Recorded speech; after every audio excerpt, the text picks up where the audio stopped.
Though sometimes we don't see how they could, struggles that break our hearts in two sometimes blind us to the truth.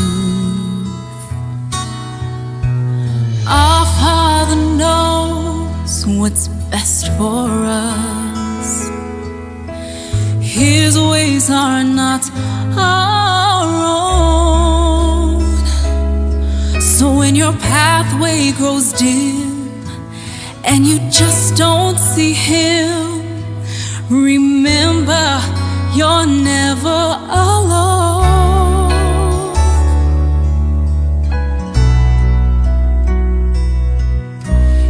God is too wise to be mistaken,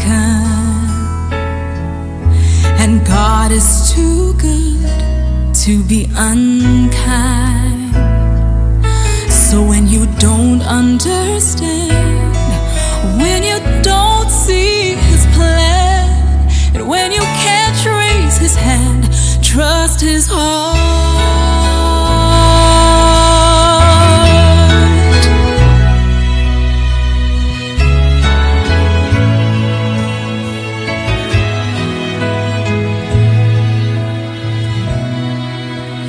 He sees the master plan, and He holds the future in His hands. So don't live as those who have no hope. All our hope is found in Him. We see the present clearly, but He sees the first and last. And like a tapestry, He's weaving you and me to someday be just like Him.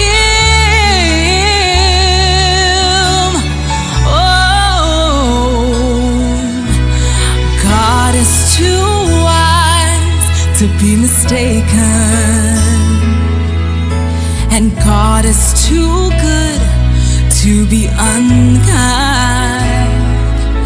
So when you don't understand, when you don't see His plan, and when you can't trace His hand, trust His heart. He alone is faithful and true, and He alone knows what is best for you.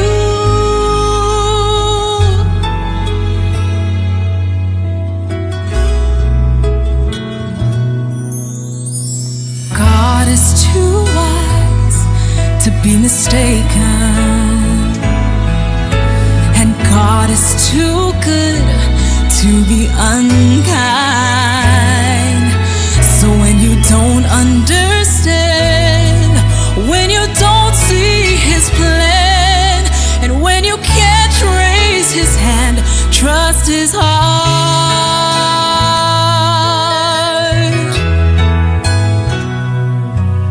When you don't understand, and when you don't see His plan, and when you can't trace His hand, trust His heart.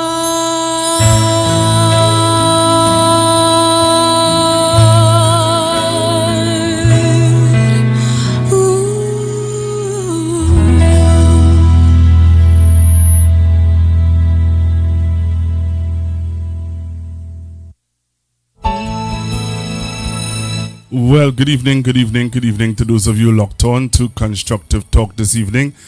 I'm Pastor Google, getting you ready for the program this evening. So remember to share the live and share the link and tell somebody to get on the live this evening. Heart for you to take over.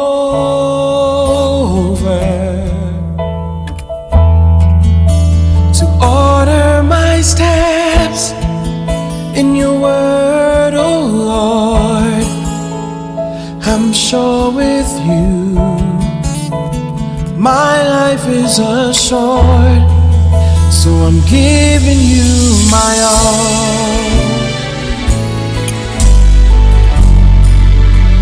I'm giving you my all. I've opened my heart for you to take over.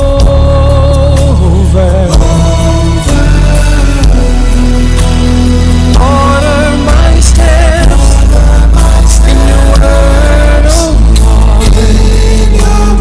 I'm sure with you, my life is assured. So I'm giving you my all.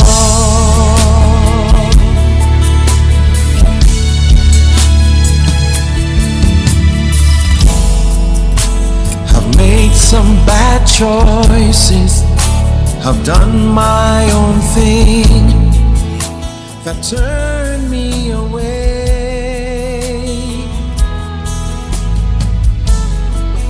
from your principles. I've strayed, but you never leave me.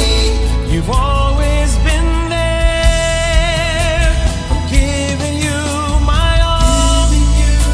I've opened my heart for you to take over.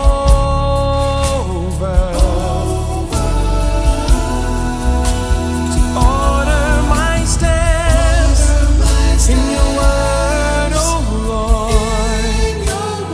I'm sure with you, my life is assured. So I'm giving you my all.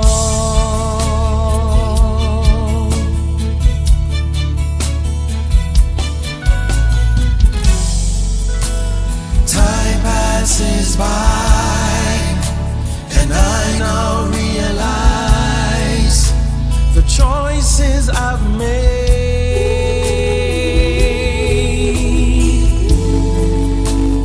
My life must be a living testimony, so that all men can see I'm giving you my all.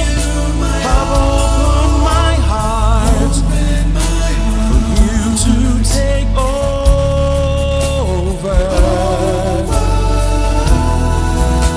To order my steps in your word, oh Lord. I'm sure with you, my life is assured. So I'm giving you my all.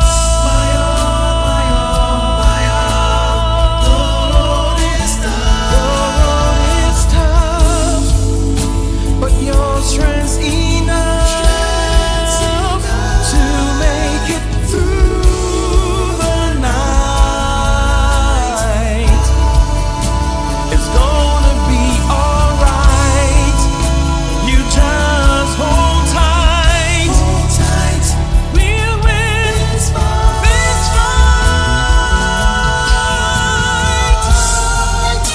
I'm giving you my all. I've opened my heart for you to take over.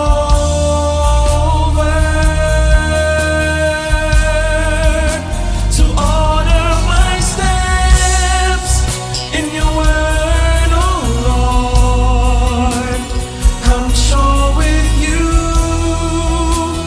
my life is assured. Giving you my all, my all, my all, my all, my heart for you to take over. Take over. To order my steps in your word. I'm sure with you, my life is assured. Dear God, I'm giving you my all. My all, my all, my all, my all, my all. Ooh, I'm sure with you, my King, my God, I'm giving you my all. My all.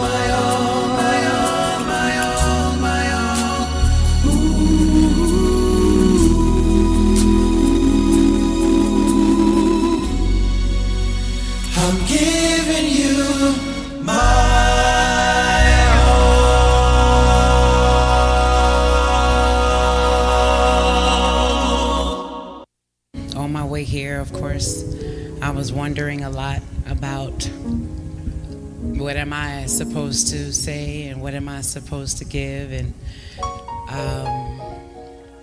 but you answered a lot tonight, and just to hear your response tonight really eased all of this up in here. So I won't. Okay, so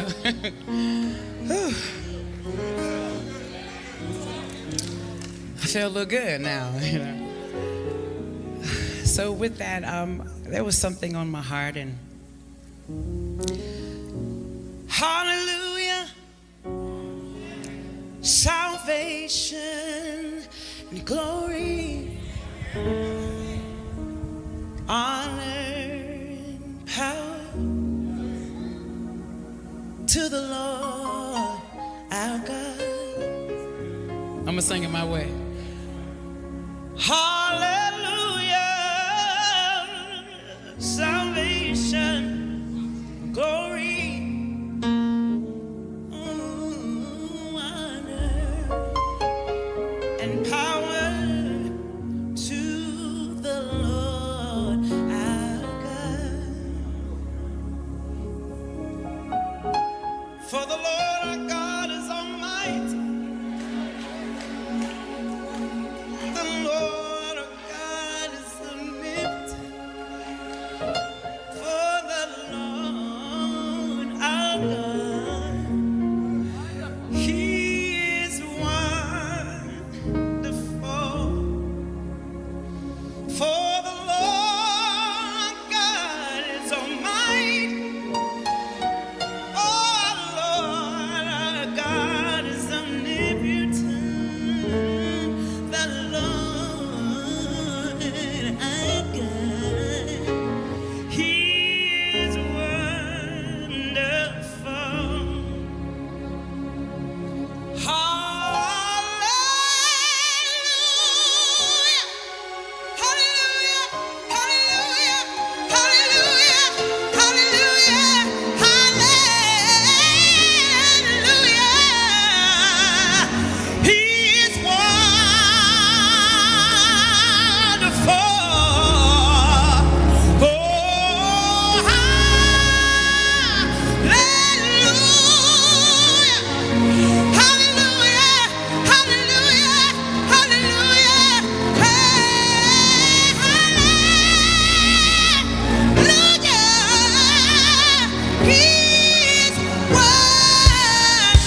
So let me say thank you again for joining me on Constructive Talk this evening. Yeah, just watching to make sure that you guys are on the live. So make sure and share the live. Make sure and share the live. Yes, he did. Yes, he did. Never, never come short of his word. I've got to sing praise.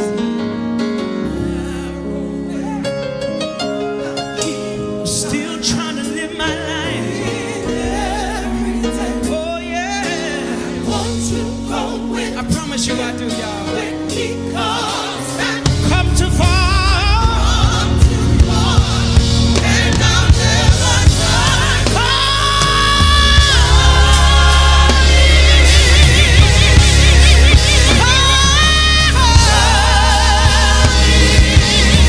Anybody back here?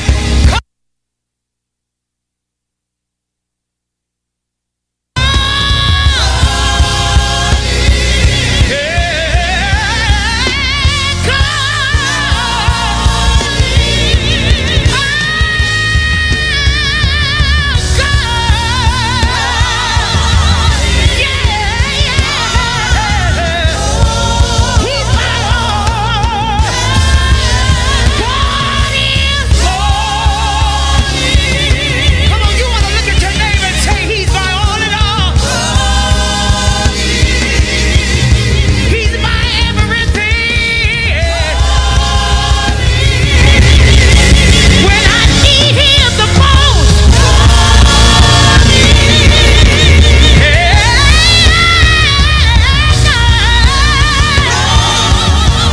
Yes, he is. He's my all in.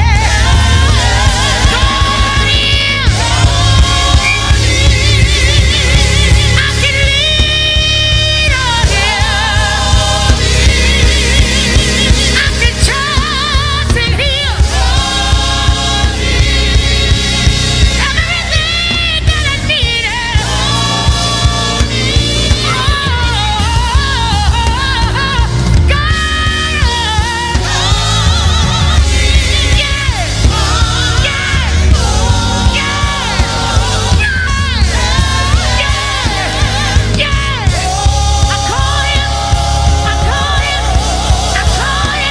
So just tell me where you're looking at me from. When you come on the live, just tell me where you're joining me from, what part of the world you're looking at me from.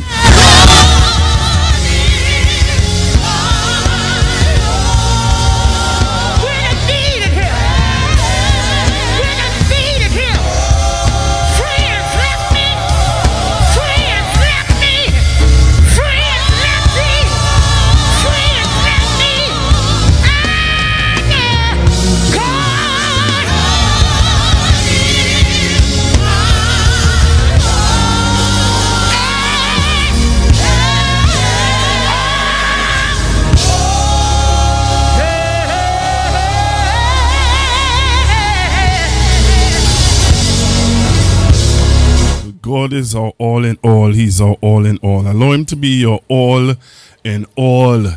All right. Good evening again, Trinidad and Tobago. Good evening to those of you who are listening to me via YouTube, those of you who are listening to me via Facebook, wherever in the world you're listening to me. Let me say good evening and thank you very, very much for being a part of Constructive Talk this evening right here on Constructive Talk platform on Facebook and on YouTube. So again, it's my pleasure to host this event. This event.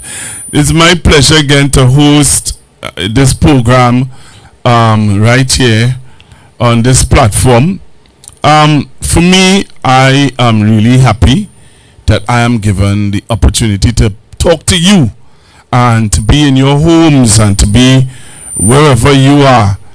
I'm really happy to be a part in your home now, because some people, your home is your palace and you don't want any and anybody in your home. Trust me, you don't want any and anybody in your place. Your place is your palace, and it's a place where you alone You know what I mean? You alone should be able to, you know, get a vibes now. As one of my listeners they say, you know, Pastor Google, love vibes. Yeah. Let me say good evening to Miss Carleen and also to her husband who is always locked on. Yeah, he don't miss a beat. That gentleman don't miss a heartbeat. When I tell you he don't miss a heartbeat, yeah, he can tell me everything I talk about. Every single thing I talk about, yeah, that gentleman could tell me about it. So let me say good evening to Miss Carly. Let me say good evening to her loving husband. Yep, Mr. Burnett. Good evening to you, sir. How are you, sir? Hope all is well with you, sir. Mr. Burnett and I just have some interesting conversations, you know. Yeah. I don't know if he's on the live. If he's on the live, Mr. Lloyd, are you on the live with me this evening? If you are on the live with me, just shout me now.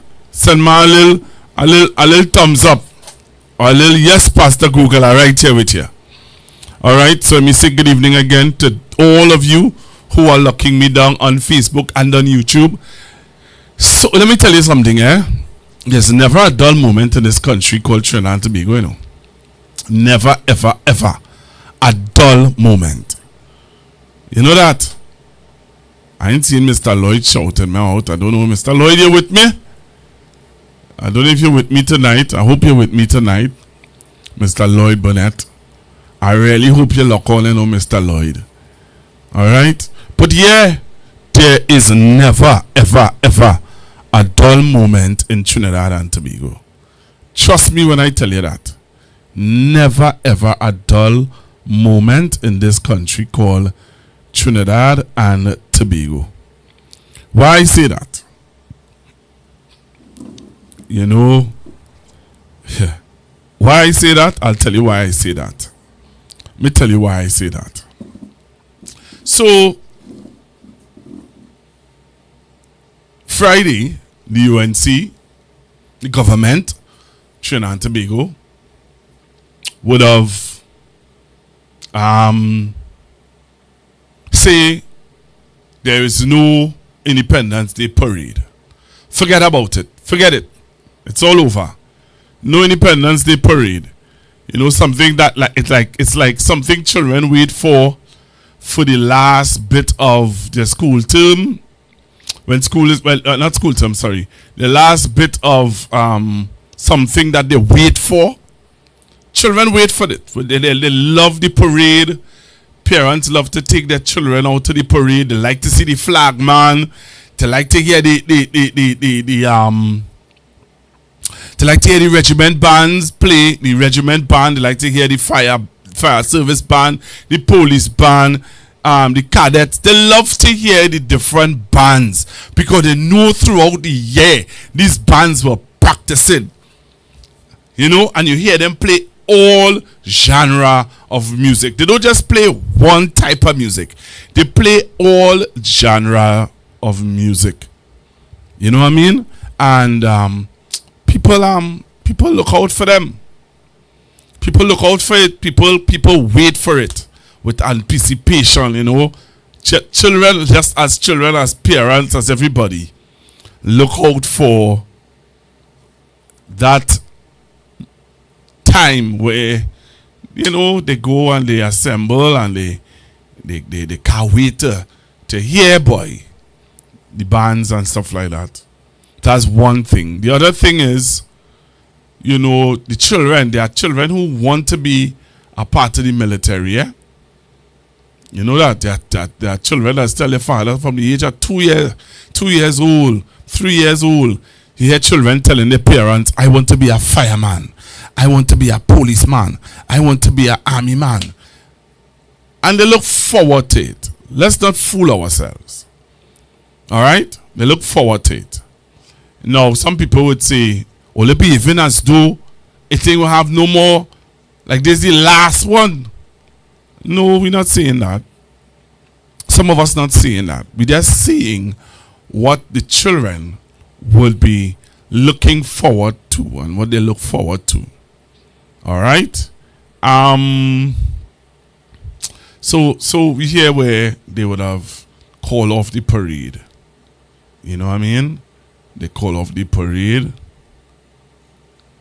And some people are upset. Some people are not upset. Some people saying it good. It's a good move. Why? Because we are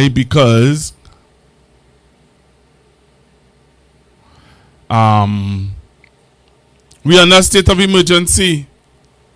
And there's a plot. You know, and based on what the government has told the people of Trinidad and Tobago, that there is a plot. There's a plot against government ministers. There's a plot against there's a plot, you know. And there's some people who just can't just saying to us, here what's going on, there's a plot. And if you can't come to terms with the fact that there is a plot, well then that is you. But there's a plot, and the government is trying their best to, as they sell it to the people, they're trying their best to deal with the plot. Yeah. They're trying their best to deal with the plot. But we'll find out from you today if you believe in the plot. Apart from that, we're looking on and we're watching on. On Saturday, if I go any further, on Saturday, we'd have laid to rest the young little baby boy who would have died. We'd have laid him to rest on Saturday. All right. I would have attended the funeral, and it was really a sad. Was really sad. You know, the funeral of Shasha was really, really sad, and again, you want to send out condolences. Right? You want to send out condolences to the family of Jasha and pray that God give them the strength. You know, Saturday when you saw his elder brother, reading part of his eulogy, you know, it's not an easy thing, you know. It's not an easy thing. Right? So, yeah, I want to look at certain things. While we are all taken up in the affairs of the state of emergency, you all know that there are other things happening in Trinidad and Tobago that I think need your attention and need you to be aware of. I need you to be aware of some things that are happening. All right? I need you to be aware of some things that are happening and not be ignorant of it. To be ignorant of certain things that are happening. What am I talking about? Well, the trade union movement has come out in support of the trade union movement has come out in support of the stand your ground laws. So I just want to bring you to the awareness of that. Also, I want to bring to your awareness of something else that I think, you know, you need to be a little aware of also. You need to be aware of. So, the PSA president is making sure that she's put her stake in the ground. All right? The PSA president, I don't know how many of you are aware, but the PSA president is making her stake in the ground.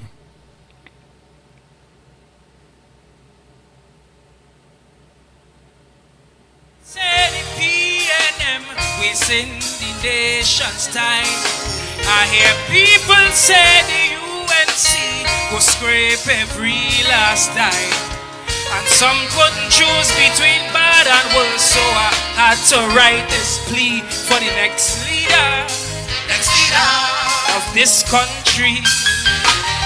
Cause we need to see a nation full of success. We need a leader addicted to progress. Someone who's not here for the money and always giving us transparency. A leader with a clear destination and a direction that we will see.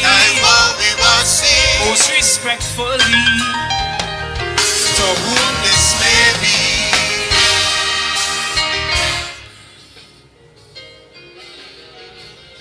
So the PSA president making sure that she stand her ground where the 10% is concerned.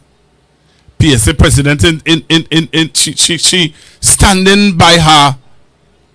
She's standing by what she would have lobbied for. All right. So I want you to listen to the PSA president. Our style of democracy.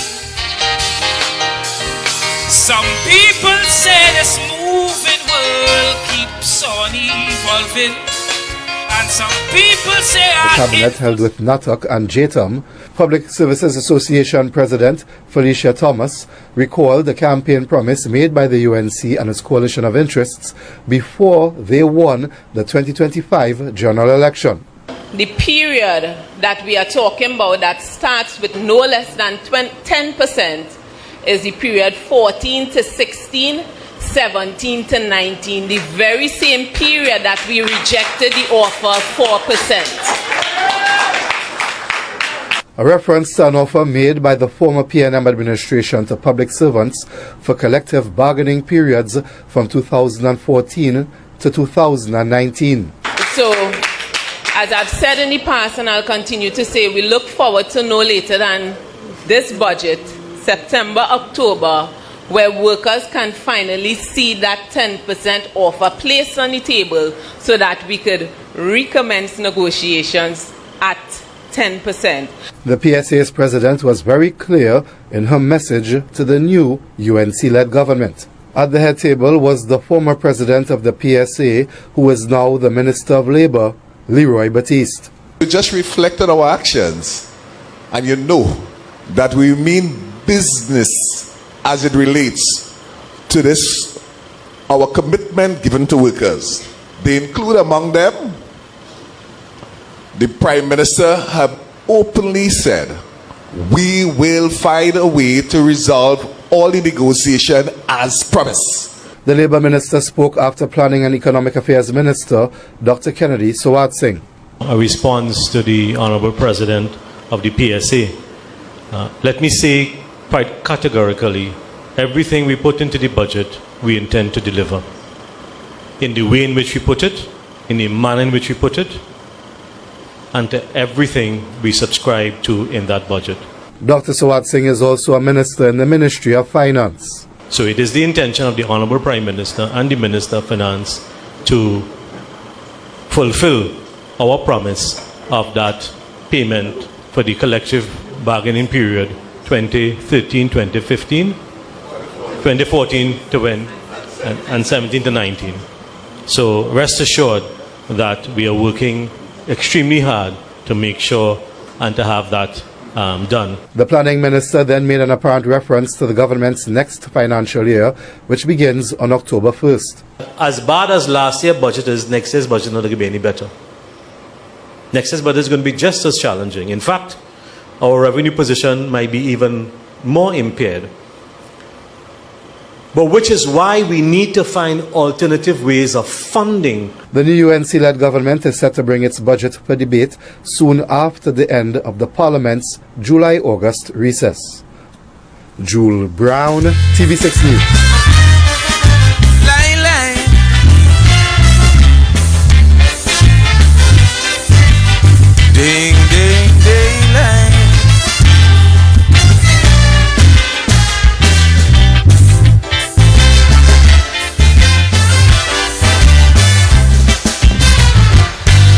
was thinking what kind of song to write for the year 2001. So you all heard what the president had to say. So I am just giving you the information. Just giving you the information. My position is I need to share the information with you guys. Because some of you just be asking, what going on with the 10%? What going on with the 10%? What going on with the 10%? What going on with the 10%? My responsibility is to give you the information. Share with you the information. That's my vibes, you know, as Miss Carlinda say. That's my vibes. My vibes is to share the information with you. Get the vibes, get the information. So yeah, what? So that was in the news Thursday, Friday. But you know, there's something that happened last week. And I was supposed to play it for you guys, but I didn't play it. So I want to play something for you guys. Take a listen to this. And when she bring home the baby father, the man like more Sexton Panday. Please don't stop me in the road to complain, cause I have nothing to say. My personal Steel pan fertility, that an investment would be made into a further investment into Junior Panorama. I am here to tell the Steel Pan Fertility that we, this administration, led by Kamala Prasad-Bissessy, would be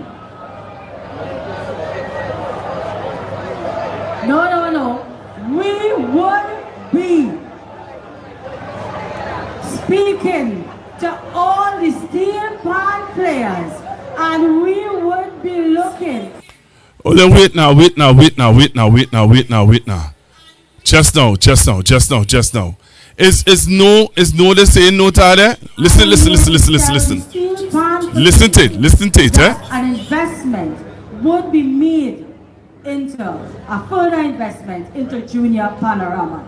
I am here to tell the Steel Pan Fertility that we, this administration, led by Kamala Prasad-Bissessy, would be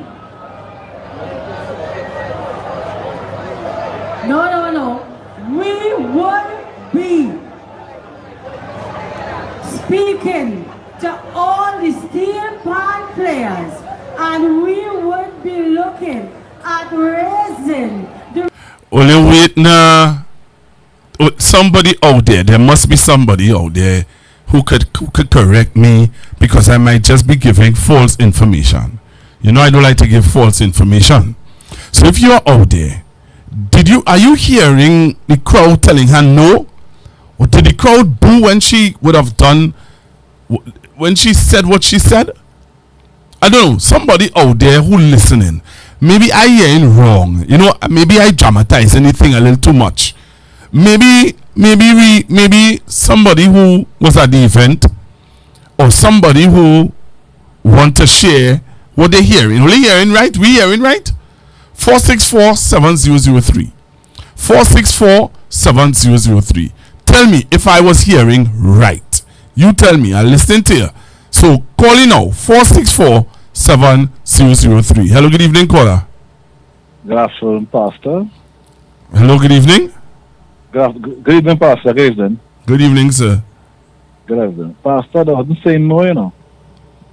There was booing she. Nah, I don't believe that. Well, all right. But all right. There wasn't cheering, there wasn't clapping. No, I don't believe you. There wasn't cheering, there wasn't clapping. All right, let me hear from our next caller. Right. Yeah. Okay, all right. Hello, good evening. Hello, good evening. Caller? Hello? Caller, you're live, you know. Good evening. Yes, sir, you need to speak up a little bit. Hello? Caller? All right, I think he might have to call me back, caller. Hello, good evening. Pastor Google, good night to you, sir. Good evening, sir. What did they do the minister? What you heard of the minister? Pastor Google, I was at the event. You was at the event? I was at the event. All right, so what happened? Tell me the truth. Tell me the truth. What really happened? Well, she was speaking concerning him, but as soon as she mentioned the name of Kamala Prasad Biseta, they started to boo. They started to do what? Boo. Boo, ooh, like with a goat. Boo, ooh. They started to boo. They started to boo the minister for calling the prime minister name? Yes, yes, sir. Only behave now, man. Stop doing that. Only like too much drama and constructive talk, you know. Stop doing what? Well, you see the thing about it is, people came to listen to Pan. Right. But when you come to introduce politics, right, you talk about things, while over 30,000 people were sent home on the breadline. Right. Among that same, let's say, population of people, what do you expect? Oh, yes. What you expected? Yes. Pastor Google, have a good evening. Thank you very much, caller. The caller brought a different perspective to it there. The caller brought a different perspective to it. Hello, good evening. Good evening, sir. Good evening, sir. Here, raise the volume a little more now. Yeah, I watched it. I was watching it live last week Monday, and what you played there is what happened. And it also happened when they were introducing the people on the head table. When they introduced her. No, don't say that. Yes, when they introduced Philip Alexander, who was there were boos. The only time applause went up was for Mrs. Ramsey Moore. So what you're reporting there is accurate. That is what I saw on my television last week Monday night. Because last week Monday was real pandemic, 11th of August. Lazy 18, a week later. Okay. So that's true. All right, thank you very much, caller. Thank you very much. Anybody else want to attest to what I'm playing is the truth? Anybody else want to call in and say, Pastor Google, what you're playing there is the truth, the whole truth, and nothing but the truth? Call in now and let me know. Anybody want to call in and let me know if what I am playing is the truth, the whole truth, and nothing but the truth?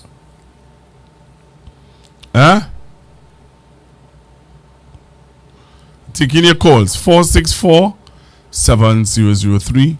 464-7003. 464-7003.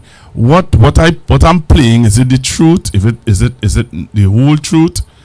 Olia, talk to me now. I want to hear, I want to know.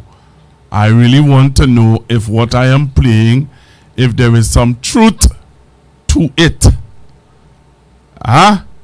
Is there some truth to what I am playing? Hello, good evening. Good evening, Pastor Google. Good evening, ma'am. Yeah, she was booed. Booed. As Kamala name, I should mention the Prime Minister name. She was booed. Wow. And she couldn't even continue to talk, sir. She had to pause. Yes. And she also was booed. They were booed for the Emancipation Day ceremony. Wow. Yeah, wow. so she got it right wrong. All right. Thank you very much. Thank you very much. I am here to tell the Steel Pan fraternity that an investment would be made into a further investment into Junior Panorama. I am here to tell the Steel Pan fraternity that we, this administration, led by Kamala Prasad Bisesa, would be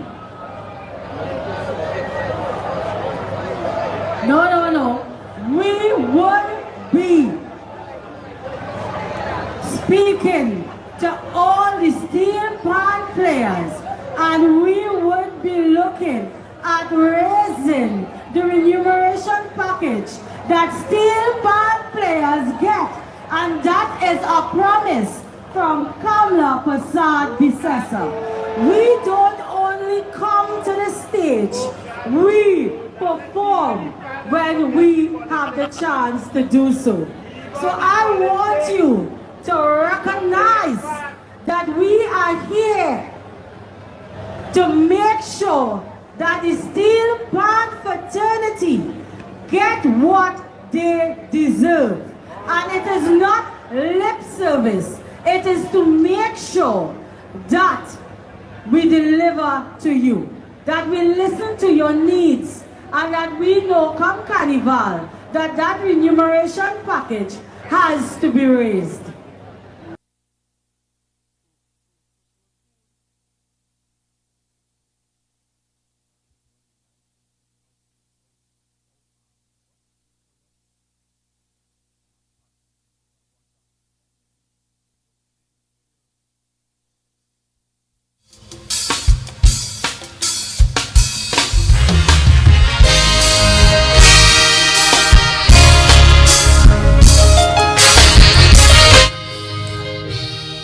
You know, it have people on the live saying that Punch and Bagel is a bunch of hungry mouth people. Look, Olia, wake up, you know. Wake up.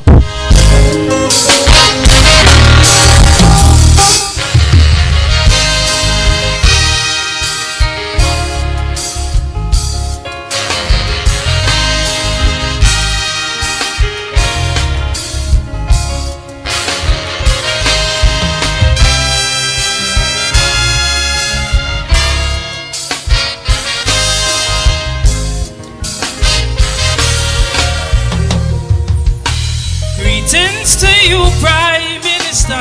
This letter is just for you. My intention was to give you this letter when election was true.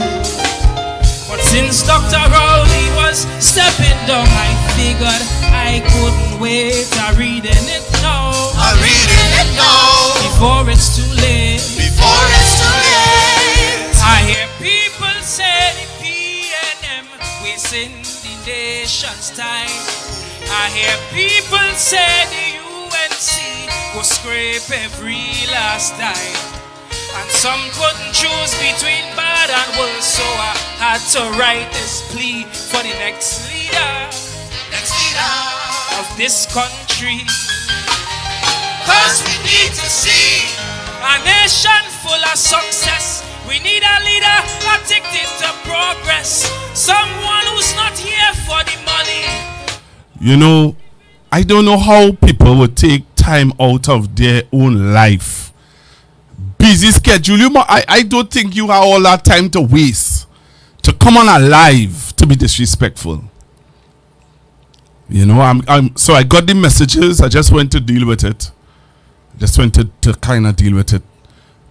So you can't. How you something wrong with you? You have all that time to waste to come on my platform to be disrespectful. Anyway, I want to move on. So I played for you the PSA president. Looking forward to her 10%. I played for you Miss Michelle Benjamin in the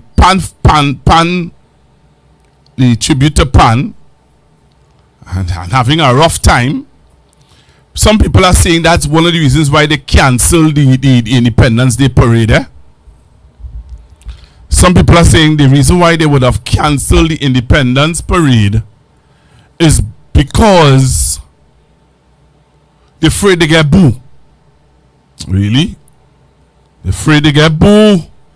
So they cancel the parade because they know that when the president come out, Ms. Christine Kankalu, they will ray. When the opposition leader come out, they know they will ray. She ain't so sure when she appear if the people would ray.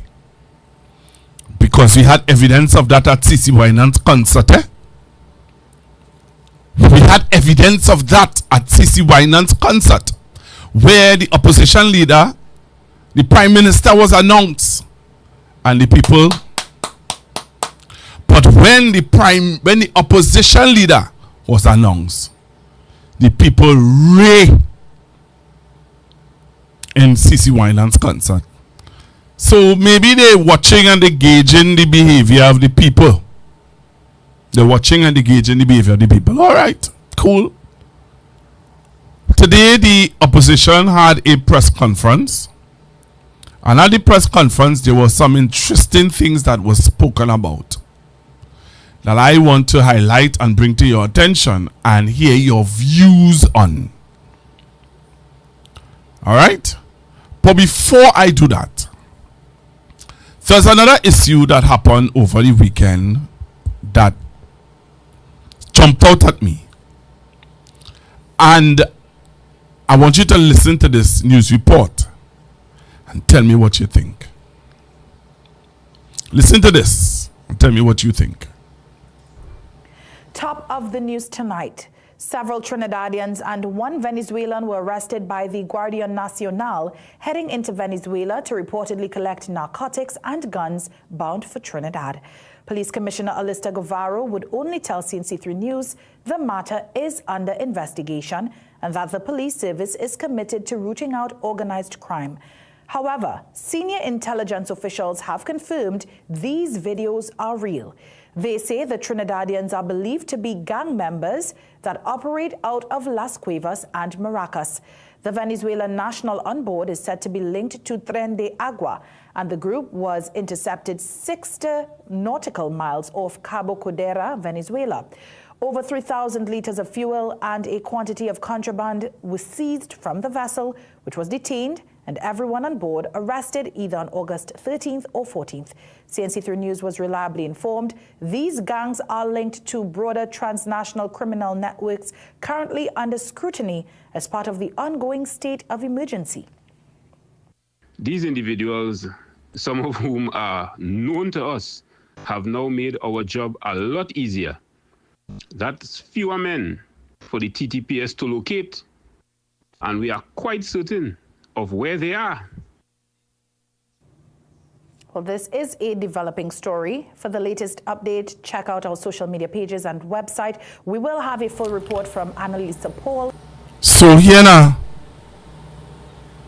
So when we hear the Venezuelan authorities talking about terrorist groups linked with Trinidad gangsters and all these things, that's not something for us to take note of or somewhat be little worried about.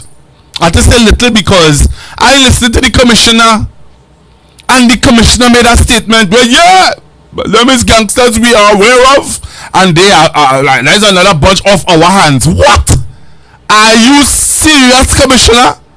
That's how you perceive or take this whole situation? Nah, you can't be serious. Cannot be serious. So that is something that I am kind of watching and really concerned about. I'm watching it and I'm concerned about it. Really, Mr. Commissioner, I think the commissioner's response to that doesn't sound correct to me. You can tell me if you think I'm wrong, but something about the commissioner's response to gangsters being arrested by Venezuelan authorities. Then you heard the Venezuelan authorities just last week complaining or saying that they are watching how some Trinidadian gangsters are linked to terrorist groups that are trying to infiltrate into Venezuela. That is something that sorry Commissioner, it's not just to look over, just to take lightly. I am really sorry about that.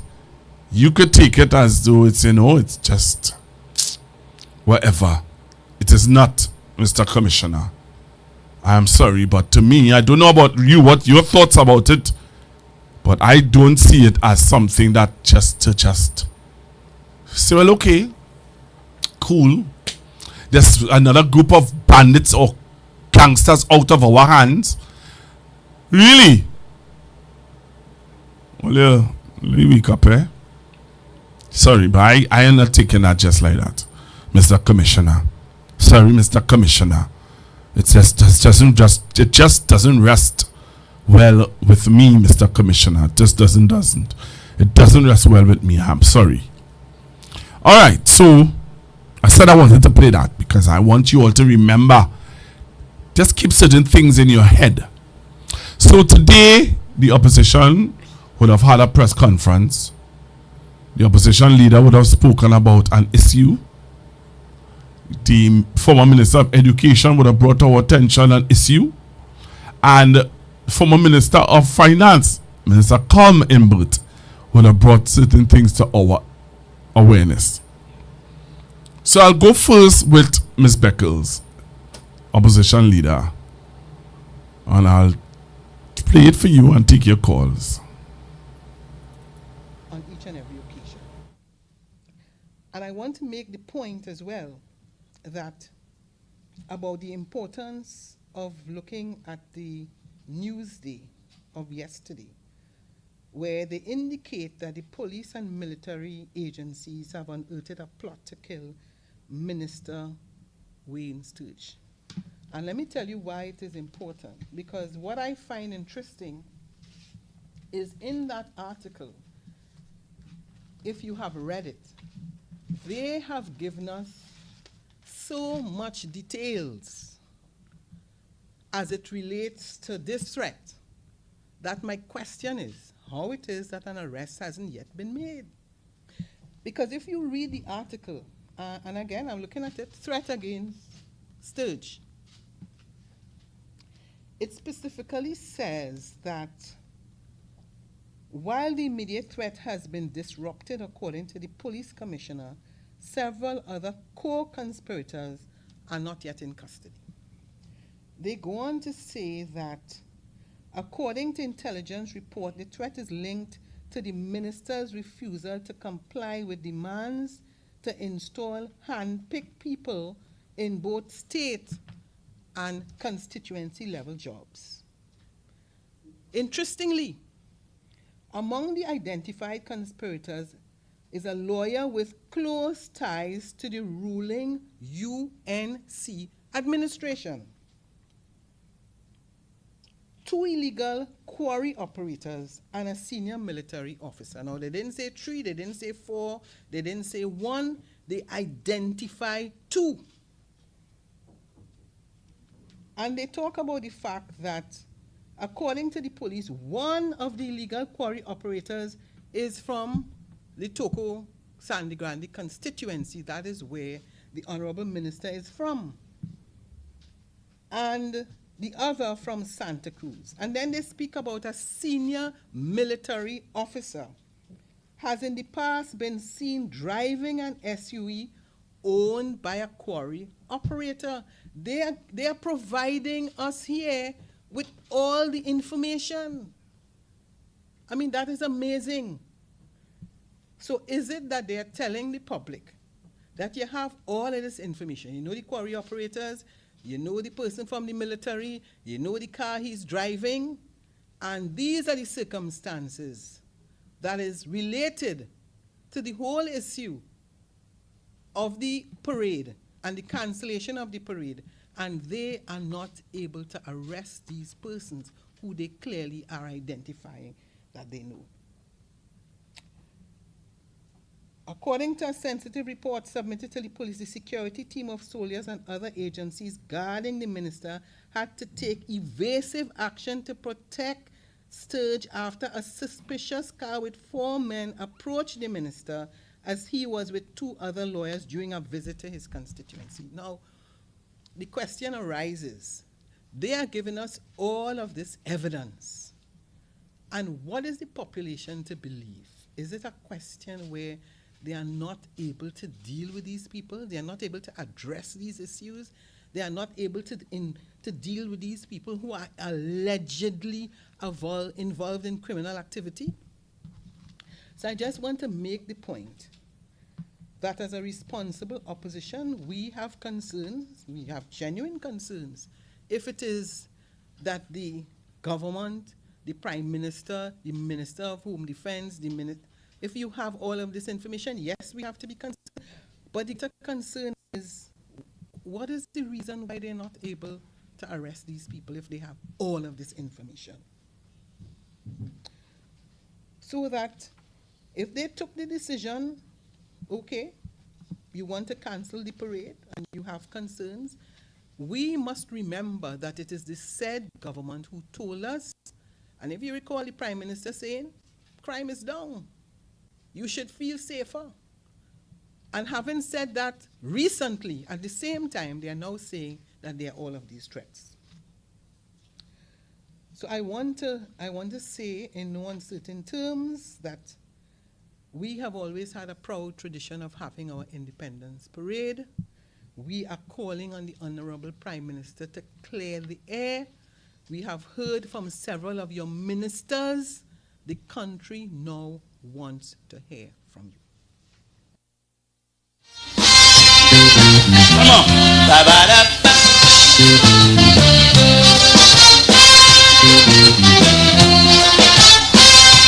You guys dance, you know? I hear hopes are sweet, show you am I said, who you calling by me? I see Robin Gopal and Vasley. Ramkila one sing and Dolce. Bagwan didn't sing crying like a baby. Ram sing Thomas and Sankarali.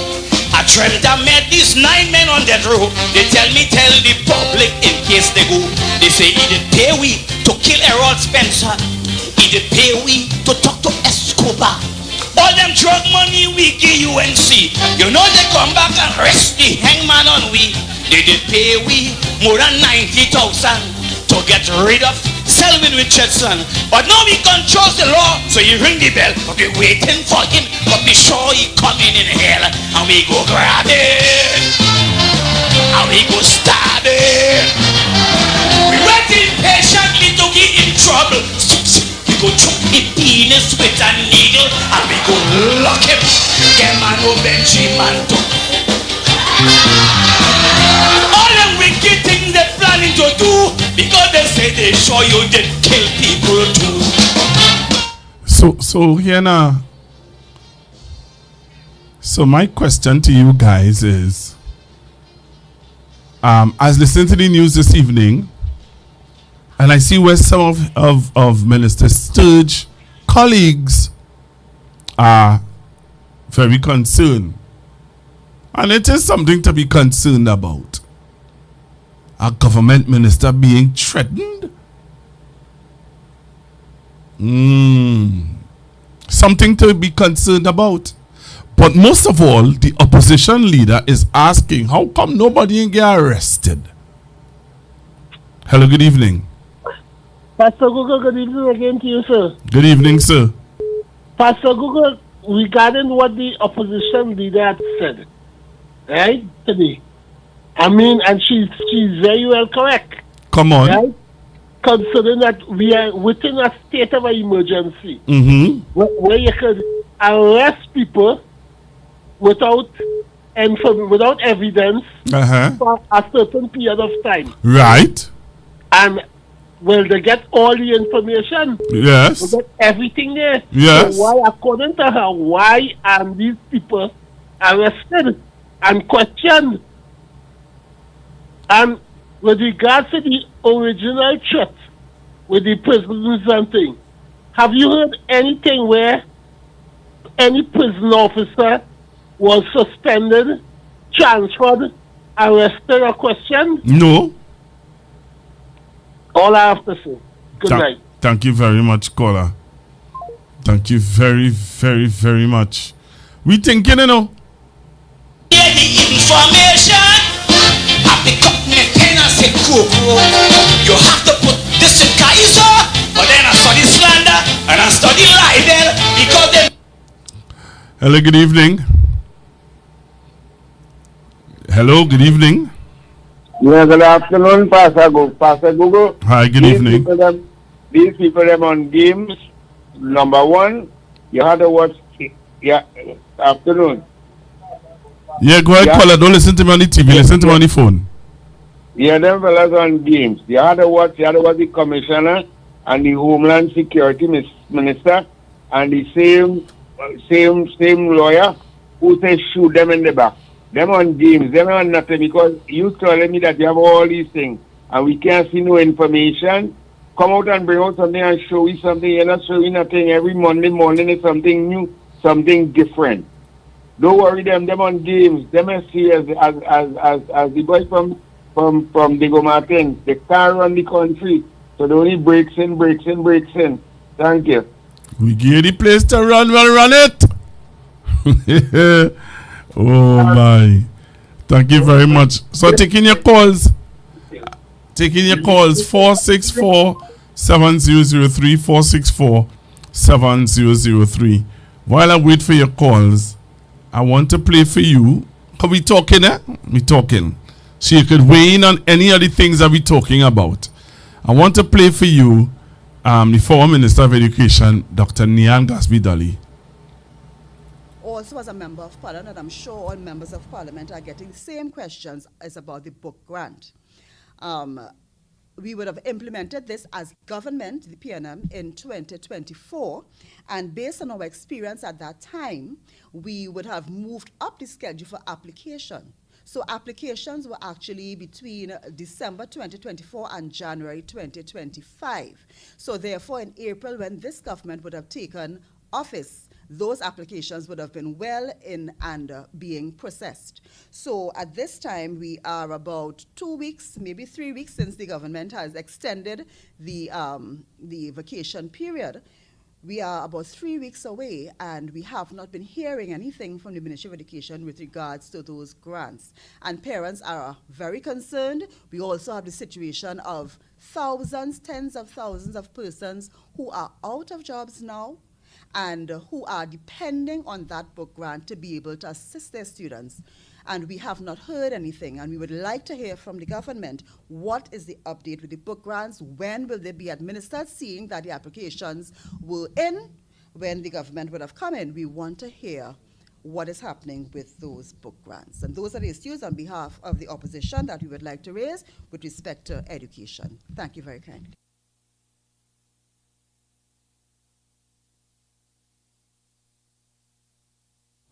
All right.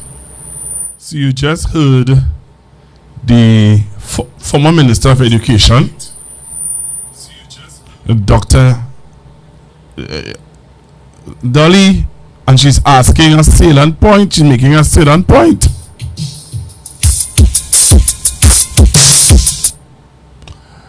Hello, good evening. Good afternoon, Pastor. Good evening. Good evening, Pastor. I am not in no way sorry for myself, Susan. Sorry to say. Yeah, hello? I listen to you. Because you would remember on the campaign trail, when the UNC boys went in the pension yard and take on 6-year jersey and put on a 6 jersey, remember that? When who said that again? On the campaign trail in Toko. When they went in the lady yard. Right. Yeah. He was there, you know. Don't feel he was there. The people remember he was there. Right. Again, when you play dogs, you got with my sleeves. You don't take things from people in town. Something where you can't get them. You're gonna be in this problem. In problems. Problems here now. Yeah, you find funny that them out of government for 10 years, but are all campaigning in the campaign. Will that come out? That's all this guy. The party decision, the party decision, what happened? That's all this guy. When I get money for that. Interesting. What's wrong? I can't see for them. Later I go. Thank you very much, caller. Thank you very much, caller, making that point. I see that point. A very important point. Right?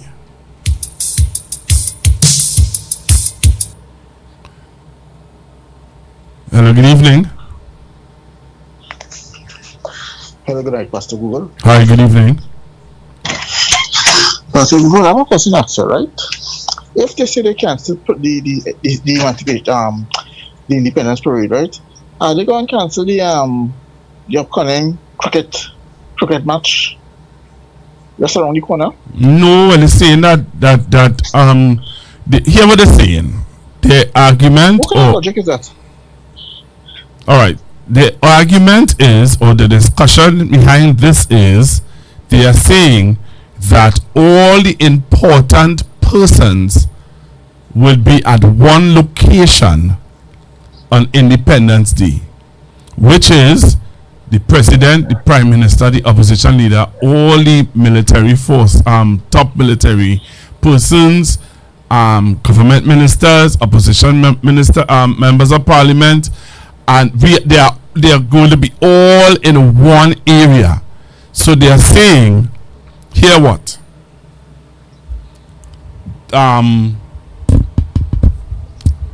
They're saying, hear what? We can't afford to have all these persons in one area because of a threat to people's lives. That's what they're saying. So what about the cricket match? The cricket match, all of them would not be there. All of them will not be there. The prime minister, the president, the opposition leader, everybody will not be at that cricket match. That's what they're saying. So if it is God forbid that it has some kind of terrorist activities, I guess the crowd of people will be collateral damage. Well, I don't know. That the question, when the question was asked about the cricket match, that is their reasoning. They are saying that all of those persons are not going to be at the cricket match. Pastor Google, I don't know about you, but if there's a national security threat, it involves, and you want to do some damage, it will involve people and crowd. Remember the Boston bombing that took place some years back, Pastor Google? In Boston? The Boston Marathon. Remember that? Go ahead, I can't remember, maybe vaguely, yeah. Alright, you can look it up on YouTube, right? Right. So, yeah. So they were thinking, alright, if I can't get to the officials, I will do some damage to let's say. Well, the problem is not the people, the problem is the officials. They want the officials, not the people. Oh, okay. Alright. So I guess the Pan Avenue too, it wouldn't have officials who no, all of them will not be there. All of them will not be there. All of them will not be there. Pastor Robert, the thing that I want to say, but like I said, it won't be radio friendly. You know what really angry me, Pastor Will? You know, and I had to go back to the results of the election. How can somebody, particularly from those people from Tunapuna, elect Mr. Alexander over Mr. somebody professional, Mr. Well, some people didn't elect him, some people just didn't go and vote. But Pastor Google, be as it may, if being a citizen, you not voting for Esmond Ford, a hard-working member like Esmond Ford, was somebody like Alexander? Well, they were upset. The people were upset for several reasons. All right, so let me take our next call. Hello, good evening. Hello, good evening. Pastor Google, I have a suggestion for the parade to go on. Have the parade without the government officials. Will you hear Ms. Bissassa tell CNC3 to do that? Yeah, let them have the parade. Yeah, the Prime Minister tell CNC3 this evening. Well, if only want the parade, if the opposition want the parade, well, let them pour the parade at all, yeah. Yeah, but she said that's sarcastically. Yeah, very sarcastic. I have this is a genuine suggestion. We can't. Well, I hear you. Logistically, you know that can happen. I hear you. All right, thank you. Let's be real. Logistically, that can happen. But I hear you, caller. I hear you loud and clear.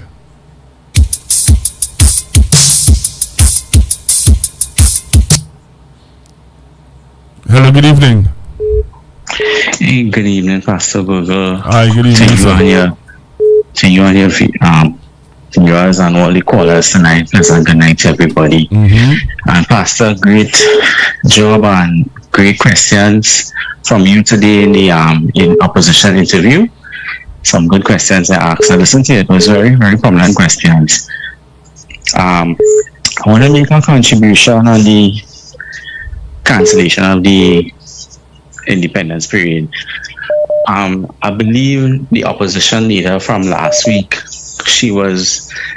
when she had a meeting in San Fernando, she did, impress us that Mrs. Pasasa was saying it was a grand charge when she was saying all this thing about bus head and stuff. It was a grand charge, right? And the opposition leader, implied things were to come. We just have to look and see. So then we had the cancellation of the parade.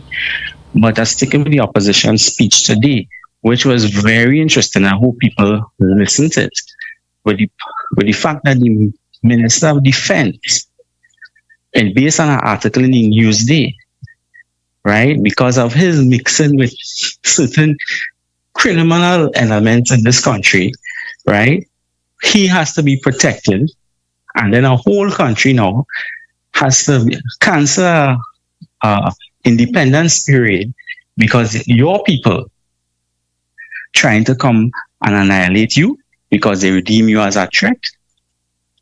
And based on the article in the Newsday that I read over the weekend, is because of people not getting political influence, people not getting their rewards after they're doing a job in the election. Possibly it more looked like they were campaigning for you. So, what the opposition leader saying is, we have to in this country be very, very alert. And she was pressing that to us today. We have to be alert. So, that is where I look at it as the whole thing. This is so sad. And then to cater that earlier on today, I got to understand that the water situation in the police headquarters destroyed some of the FUU documents. So we have right. So it is a series of unfortunate things just happening, and this thing with this water today remind me of a similar incident in 2016 with Wassa. Days before audit was supposed to be conducted in Wassa, one of the areas were burnt. That happened in 2016.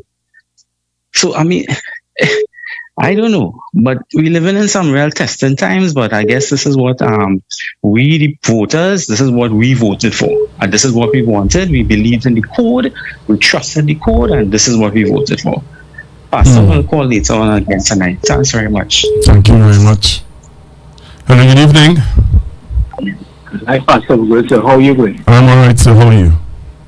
I am all right. Let us not forget the facts. The facts are, one, when was the last time Kamala Prasad Bisesa, Mrs. Kamala Prasad Bisesa, and any member of her government passed ever attended an independence parade? When? While the nation was celebrating, I just showing that one. When was the last time? Can you tell me? It's been a while. So, well, since 9 years now. All right, okay. Right. Again, you have been elected, right? You been on the big parliament. You secure, you already gotten a raise of pay from the last Salary Review Commission episode. As you touch down, you organize back pay for yourself.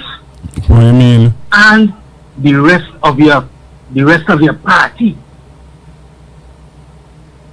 Okay? Yes. Fact. They send home 30,000 people. Mm-hmm. Fact.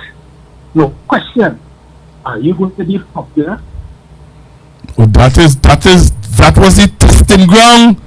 For me, I think that was the testing ground. Give yourself an appraisal from the nation for 100 days. The appraisal would have been at the what do you call it? At the Independence Day parade. If you believe that you're so popular, you're still so popular as a government, then I think you should have had the parade and see if you were popular. Right. So let me ask you a next question. Right? Fact, you call the workers at CPEP, the hard working workers at CPEP, because I see them every day, I'm on the road every day. Right? Grass cutters. Yeah, grass cutters. Right? You have people who started in CPEP and now contractors. Yeah. On other businesses. Yeah. Right? They refuse to recognize that. Yeah. Right? And then you have your cohort, Mr. Padarat, making all sorts of unfounded statements. Right? Are you all going to be public? Well, they should have had the parade, and then they would have known how popular they are. No, because as I was listening to a program today, this is only the beginning of sorrows. You know. There's a whole lot more to come. Fact. All right. Well, let's see, caller. Right, but then again, and I will close by saying this. Right, this is something that the nation vote for. Whole hook, line, and sinker. Yes. They vote for that. Yes. So here what? As a nation have to deal with it possible. Good night, locked on and listen. I mean the song bad, you know, but I just saying it as it is. You have a good evening, mate. Thank you very much. Well, you think that is bad? Let's hear what Mr. Imbert had to say. Let's hear what Mr. Imbert had to say. I want to play Mr. Imbert. Take a listen to Mr. Imbert today.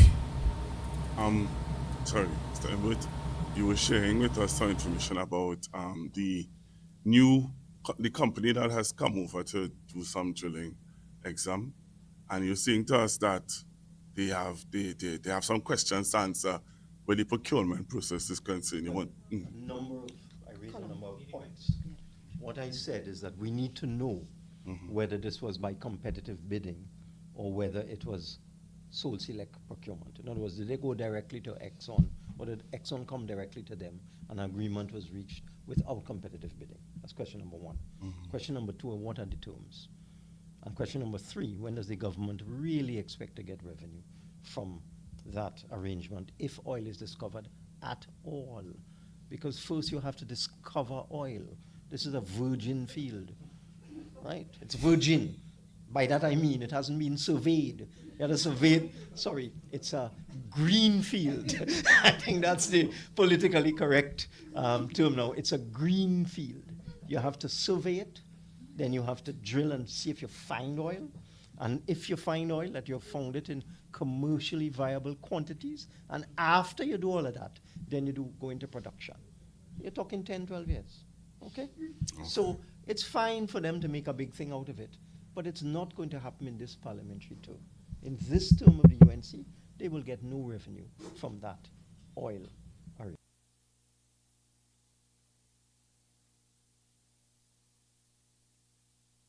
You all heard what Mr. Imbert just said? You all heard what Mr. Imbert just said to Trinidad and Tobago and by extension the world? You know there are people who believe that this is going to happen under the UNC and they will finally will start back and everybody could be eating and living well. You all know that? Yeah, there are people who believe that. I see people doing TikTok videos and telling you the benefits of this in this 5 years. Folio, wake up, though. Wake up, now. Hello, good evening. Hi, yes, Pastor. Pastor. Hello? Go ahead, caller. Yeah, Pastor. In 2011, what did the SOE was called? Yeah, Pastor? Go ahead, I can't remember. It was called on the 21st of August. I was in the military then, so I can tell you. It was called on the 21st of August, and we had the parade. So what tell me? It was called on the 21st of August, and 10 days after, we had the parade. So what telling me? Make it make sense? You understand, Pastor? I'm hearing you. So if We tell them we had a so already, and we still have the parade. So if we can't have the parade because you have a say. We all know you want the whole team. Don't want to come in Port of Spain and face the masses. We know that. You know that being said, Mr. Embiid took the shoot and he in line. He ain't come down to nobody. You have no money to get from that in a hurry. So all who clap and wave, they clap and wave, but we get no money from that in a hurry. And nice plain talk. Thank you very much. Caller saying we have nothing to get from that in a hurry. What say you? Hello, good evening. Yeah, Pastor, good afternoon. The same Kelvin Ramnarayan and the existing Prime Minister, they came on the TV and show us that they had oil and gas. They leave government and we never get oil and gas. I come out from the oil field, the same thing we say, but say, you ain't getting that now, you getting that a couple years from now, so me and know them talking about them only fooling people. Thank you very much, caller. Thank you very much. Hello, good evening. Good evening, Pastor Bogle. Good evening, sir. And how are you this evening, sir? I am fine. How are you? Oh, yeah, I bless. I wake up this morning, the hands working. I get a 2-3 phone call and I hear you this evening. What I want again, what? Thank God for life. Thank God for life. You know, the man said he didn't want the job, Pastor. You remember when the man was appointed to the position, he said he didn't want no ministerial position? No, do you all recall that? All right, so we do expect me. You don't think there is a reason? I keep saying to you. I even called the place where he was this morning. And I said to them, do you recall the first murder under the People's Partnership? Where did it take? And the man trying to make it look like I'm trying to link somebody to somebody. I just asked a simple question. And Wayne Sturge find himself, if you remember the first murder under the People's Partnership, and if you remember where it took place, and if you remember the first minister to show up there, I didn't say he was the first person. I just stated that he was a minister in the government and he showed up there. Right now they take that man and they take him out from prison 13 and they carry him all the way down Tetron. And Wayne Sturge find himself in the same position, Pastor Google. That's why he didn't want the job. So whoever you make arrangement to get the young fellas to come and vote for them and promise them the world. Man, you see, they tell me, oh, it's only 3 months and all they want so much. Or they had promised people like if the mini election in the morning, manna was going to fall from heaven and Trinidad would have been transformed. That's why they're still singing the same song that we could get money from that deal that they signed with the oil company. So I asked them the other day, I want to know if the arrangements Georgetown had, he was getting $1, or under this arrangement, if we still getting the same dollar and how we going about. I don't know, I want to know. So I'm glad to hear the opposition is asking the very same question we are asking. When you play with Pastor Google, how come? A man say, all of us gathering together, that can happen. So they're making it look. So who is the target, Pastor Google? The entire parliament, Pastor Google? Is this threat against the entire parliament? Because in both, I saw the former Minister of Finance say, well, how that is possible? If they had Monday night forum, and they did had Monday night forum just a week ago, how come, if you know, so I wonder when they get to know that threat, Pastor Google, because they tell you that Friday. So it's only Friday they get to know what's the threat. I want to know. If it's on Friday, they get our information and they put out Saddam Hussein, and I don't want to call him by no name, our present National Security Minister. Homeland Security Minister. I don't know that. Because he ain't, anyhow. It is. I want to know. I want to know, when did you get that information? Is it that Friday? Or did you have that information since the week before, or they came on the Monday night forum, and then all they come to because I believe the Prime Minister have security. So if it's a man coming to put a bomb, they pass to Google. So you trying to tell me our security detail, we supposed to have dog, well trained, all kind of things. So or is it a man going to sit down with a high-powered rifle up by Brian Ara and pick them out one by one? Because I just saw a man with a high-powered rifle the other day. So if you identify a man driving a vehicle, the next one in a quarry, you know who they are, right? You ain't pick them up yet? Well, based on the article that the opposition leader read today, clearly the authorities know who they are. Well, come on. So why aren't they arrested? Why should these group of people that you know since Friday, today is Monday, that upset a whole independence celebration? Oh, but I tell them, if when they listen to this Saddam Hussein on Friday, they have a $9 billion deficit, Pastor Google. And the money that we're going to save here is going towards the National Security Ministry, Pastor Google. Really? Yeah, did you hear Saddam on Friday? Yeah, I heard him loud and clear. That was one of his arguments. So I told them this morning, I said, best all it stop trying to fool me and just simply tell me, because this is the second minister telling me they have a $9 billion deficit. The Minister of Culture said the same thing to me. So just don't play with me and tell me you have no money to celebrate our independence and done the story. No, that is not true. That's not true, because the former Minister of Finance said that they do have the money. Yeah. He said a cabinet note. He said a cabinet. He said that a cabinet note came. The amount of contracts that was given out since they get into office in the last 3 months. See, there, how they got the money? If they give out contracts skelter within the last 3 months, I tell you that they ask that question, and I asked that question on your former station.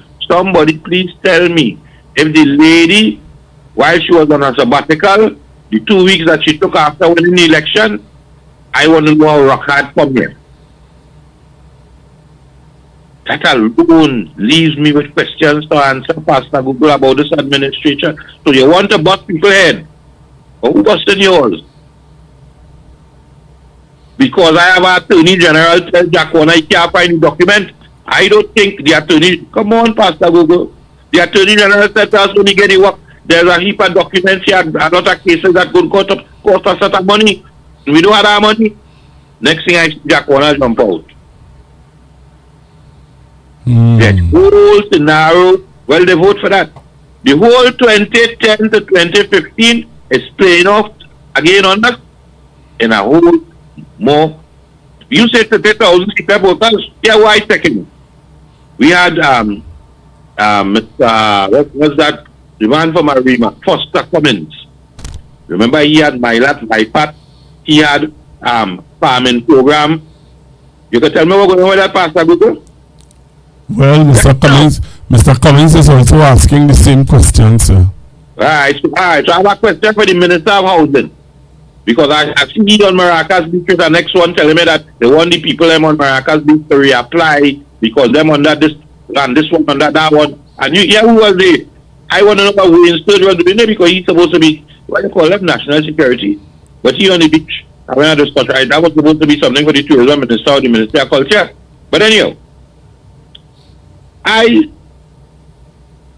mean, they may forget what I was going to say. I'll probably call back. All right. I have one more point, but enjoy your night, sir. Same to you, sir.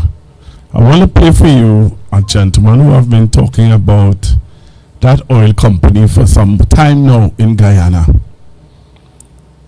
For some time now, this gentleman has been bringing the people of Guyana to the awareness of this company that we have signed on to. Take a listen, Trinidad and Tobago, and by extension, the world. What would you say or do with your parents who hired a rich contractor to change the roof of the family house and signed a legal document with that contractor saying if the roof cave in, injure or kill any of their children, the family can only sue the workers and not that contractor. Well, that is what Guyana is now faced with from an oil spill out there. Listen this carefully. In 1999, Guyana signed a deal with ExxonMobil to come and see if we have oil, and agreed that if or when an oil spill happens, ExxonMobil will take full responsibility for any and all damages. We have been witnessing the back and forth in our high courts where ExxonMobil wants to run away from this responsibility, and the government is tying bundle with them too.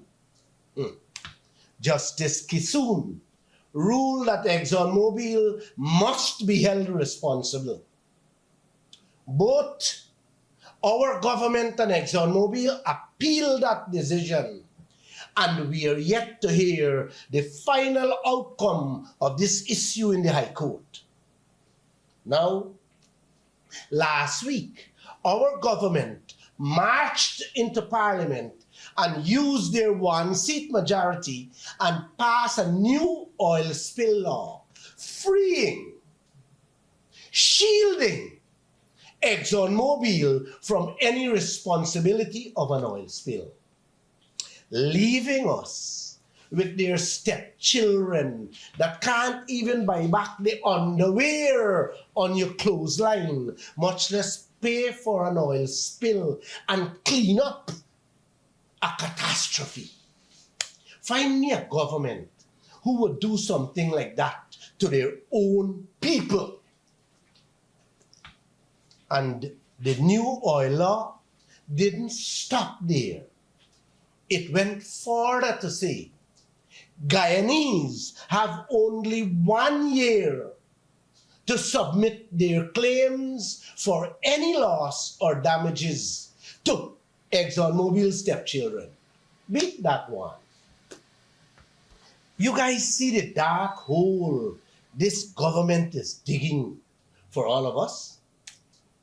The consequences of an oil spill don't show up overnight.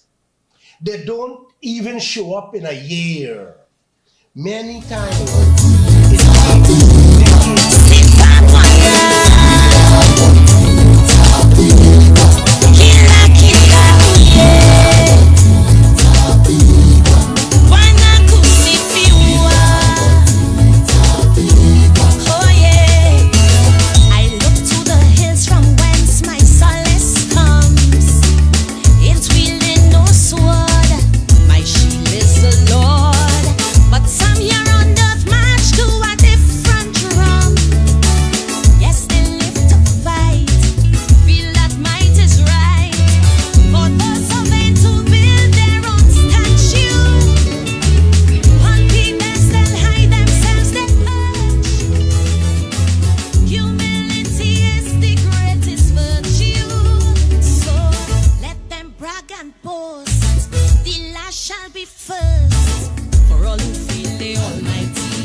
So what is your view? What is your view? You just heard the gentleman. I played it for you because I wanted to hear your views, you know.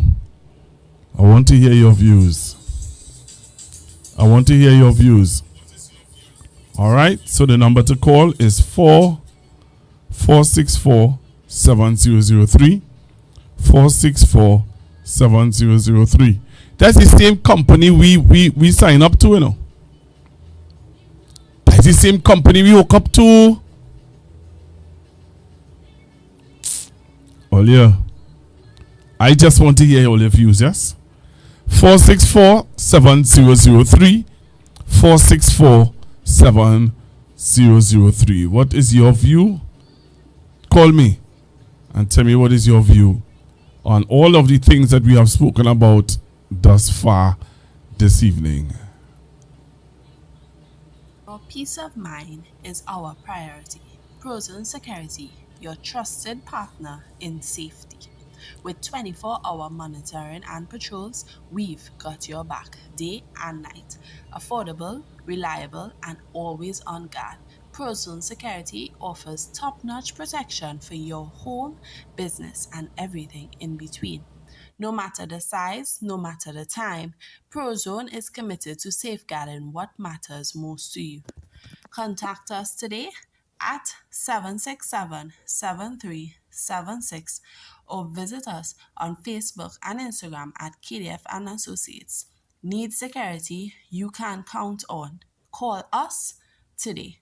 Prozone Security, affordable, reliable, 24/7 protection. Prozone Security, always on guard. All right, so I have a caller holding. Hello, good evening, caller. Yeah, good night, and by extension, Trinidad and Tobago. How I are am you? so happy you touch. I'm so happy you touch on this topic because there's something I've been saying. With this Exxon Mobil deal, the PM signed. Do we know exactly what was signed? That's what Mr. Imbut is asking, you know. I don't know And if you now another join thing- us, but I would have played Yeah, Mr. Imbut's questions. I just came in and I just jumped on and I see it was on there. I was out there, I just came in. Oh, And okay. another thing, we remember under the Atlantic LNG, when the previous government, which was the UNC, had signed contract, and Dr. Rowley had us to go and negotiate. Renegotiate. You know what I'm Renegotiate. saying? You know what I'm saying? And I am saying to the UNC, especially to the UNC, the Trinidad and Tobago doesn't belong to the UNC. And I think that people should not let this rest. And I think before this government sign any contract, we need to have some oversight. We need people, apart from this government, to look after the people's interests. Because I do not think these people have our best interests at heart. And have a repeat, but we have to go back to negotiate with this nonsense. Because I listen to this guy in Guyana. I listen to this guy. His name is Glenn Lau, I think is his name, isn't it? I can't remember. His name is Glenn Lau. He always be speaking about the Exxon deal and the deal they signed. They don't get any money. And a lot of people know exactly what deal they signed. People think that, oh, Exxon and his money is money. We need to cannot hide this from the government, from the people. Yeah. They cannot hide. They need to come clear and let us know what was signed. They need to show us, because they want to know everything the previous government had signed. They want to make up what was signed. I totally agree with you, caller. Caller? I don't know. Caller, you press mute on your end.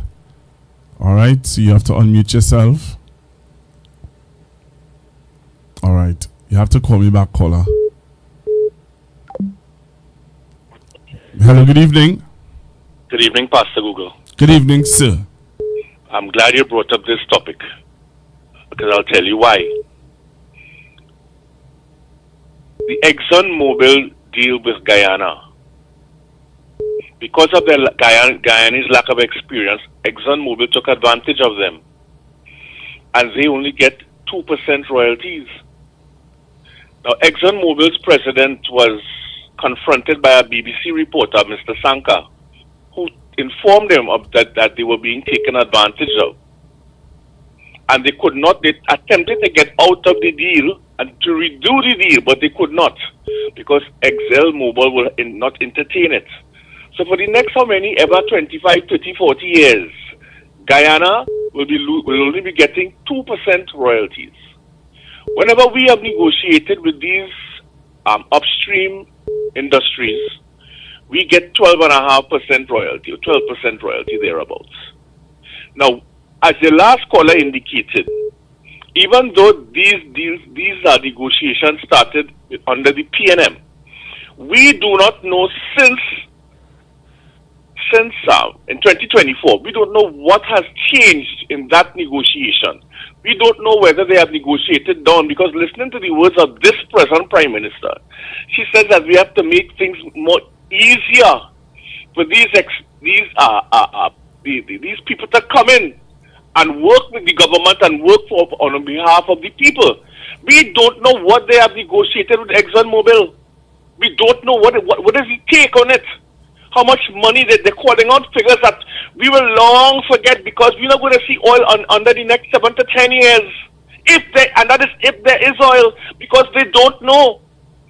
And the president of ExxonMobil here indicated they have to do the seismic survey, and then they will determine whether or not they do in fact have any oil or gas. So we don't know. The exploration has not even begun. And what have you agreed to? They must tell us, but they're not going to tell us, because they will say it's an NDA, non-disclosure agreement. That's what they're going to say, but we don't know what is in that negotiation.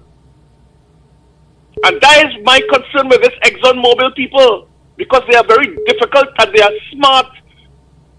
Very, very difficult to deal with, because you want to come to make investments of billions of dollars in seismic research and so on to get dry holes, and then what happens? You move on?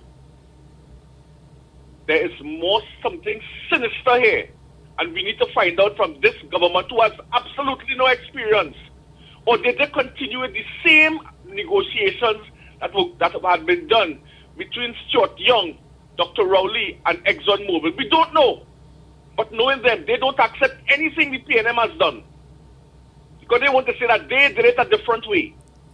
And therein lies the concerns that I have, that we could be in this for the long haul. Suppose they find oil. Suppose they really find 5 billion barrels of oil, and we only getting 2% royalty for the next 25, 30 years. You know what that means? They will go away with the largest of our monies, and we will get next to nothing 7 to 8 to 9 to 10 years from now.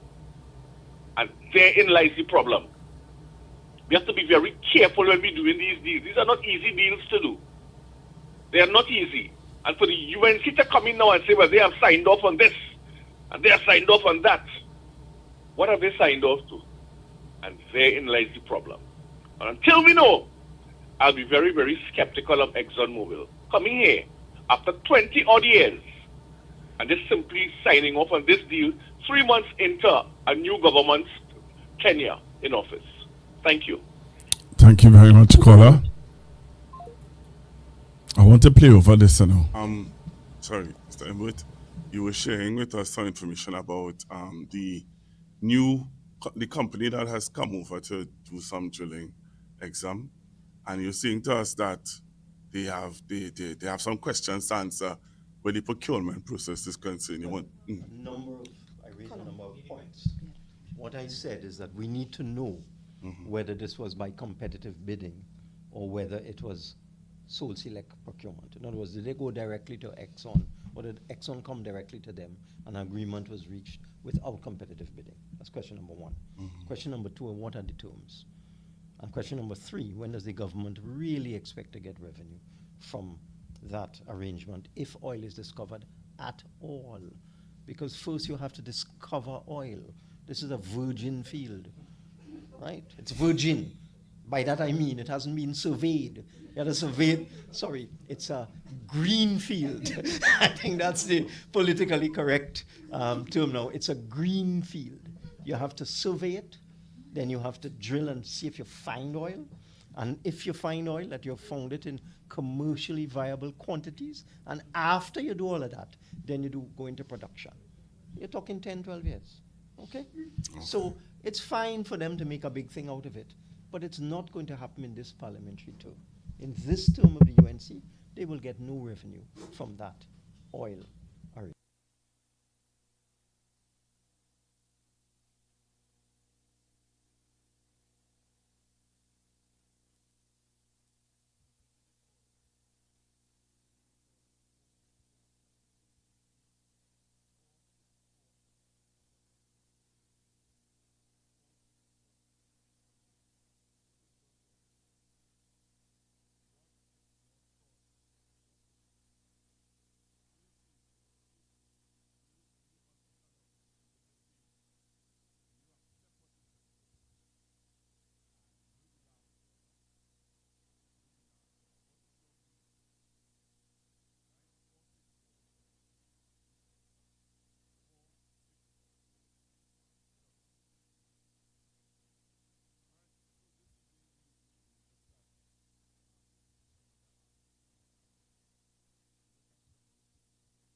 Pastor Google. Yeah, I got to jump back in here. I'm going to piggyback off of what this gentleman just said. And this is the thing, you see, we have to understand the UNC. And he said something, and I hope people paying attention. The Prime Minister had said something a couple of days ago, where she said, cut the red tape and all that stuff. Okay? And what does that entail? Does that entail you will not do your due diligence and just hand these people something on a platter, a silver platter? You know, we have to look at this thing very serious, and remember, ExxonMobil's, these people in the business a long time. You think they'll have Trinidad and Tobago best interests at heart?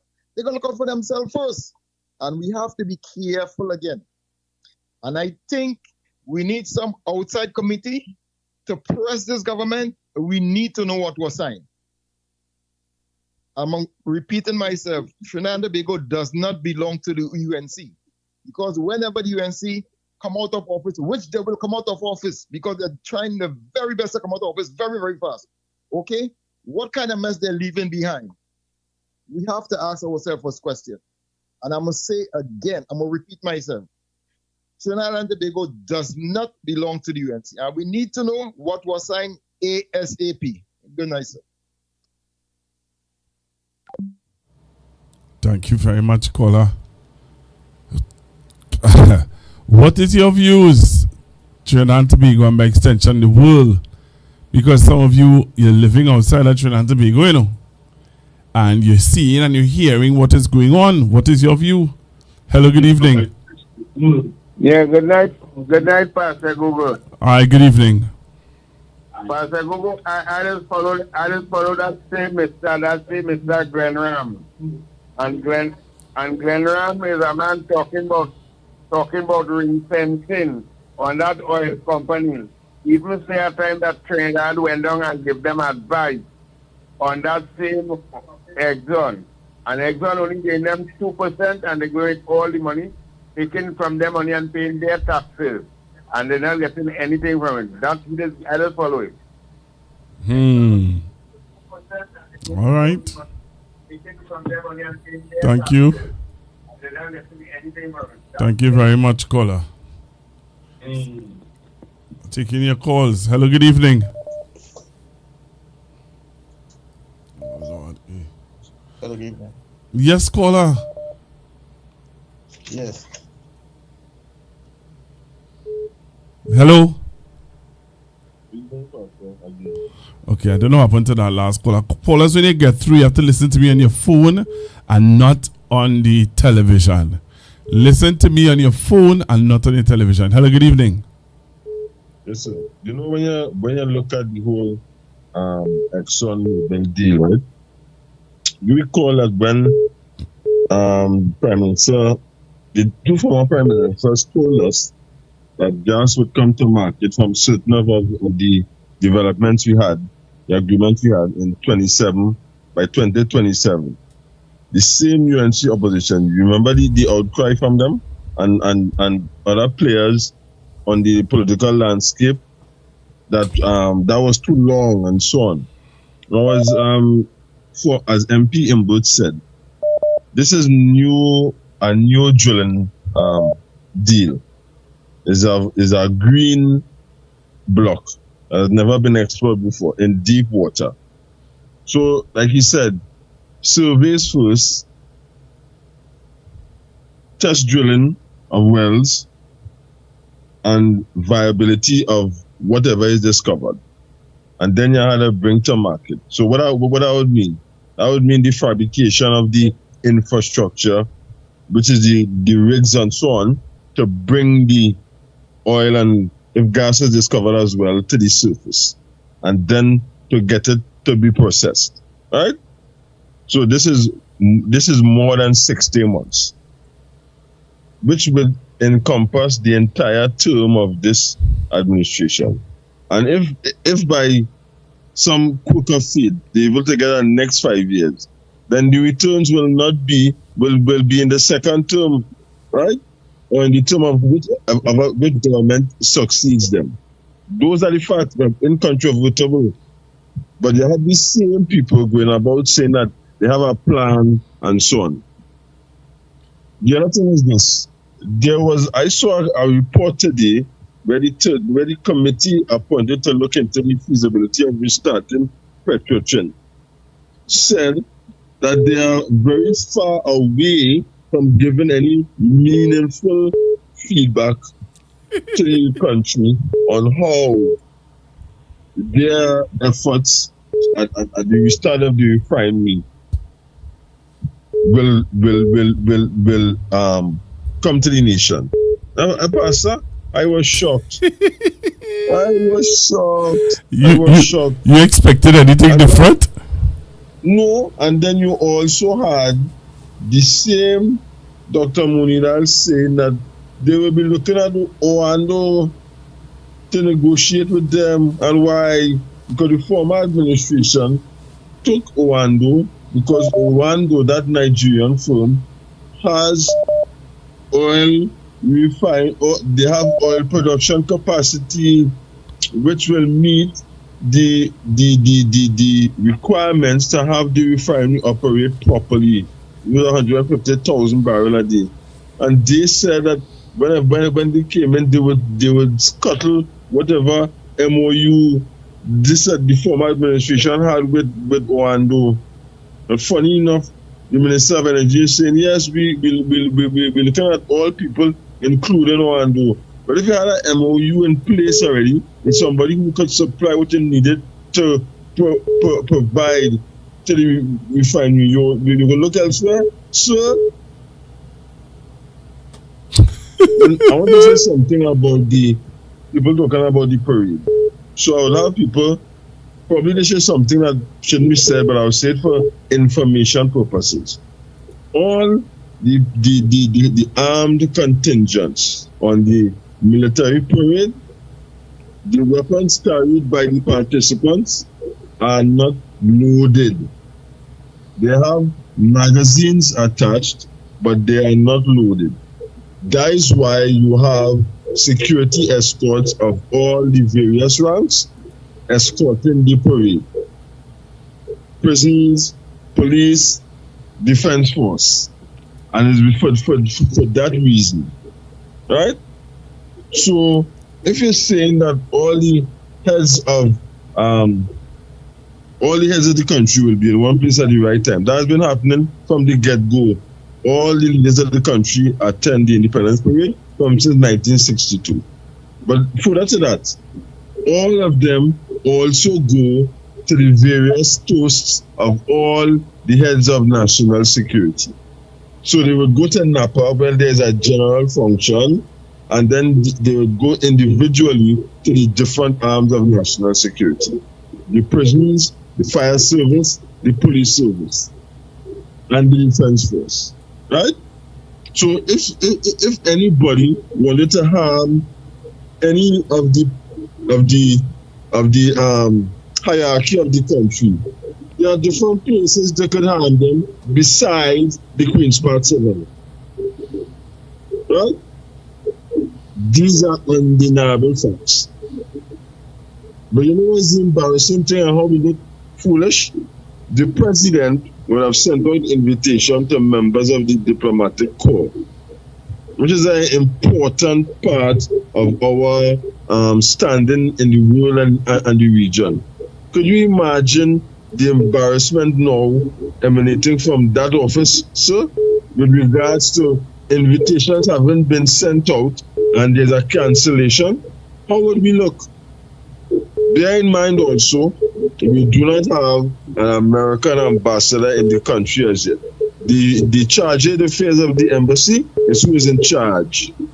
So if President Trump names an ambassador designate, and that person has to go to the hearings of the U.S. Congress, don't you think that a question will be asked of that person, how they would feel about coming to Trinidad and Tobago with that assignment? With what is happening here, Pastor, wouldn't that be a legitimate question to ask such a person, man or woman? And this all goes to show that these people are not ready, they were never ready, they will never be ready. Thanks for the opportunity. Thank you very much, caller. Thank you very, very much. Yeah. Thank you very, very much.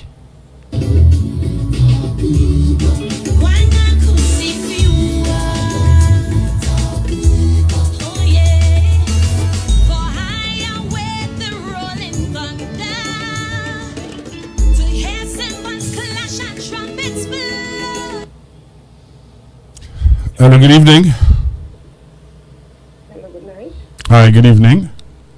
Yeah, what I want to mention is concerning that where the cancellation of the independent trade. Now, one,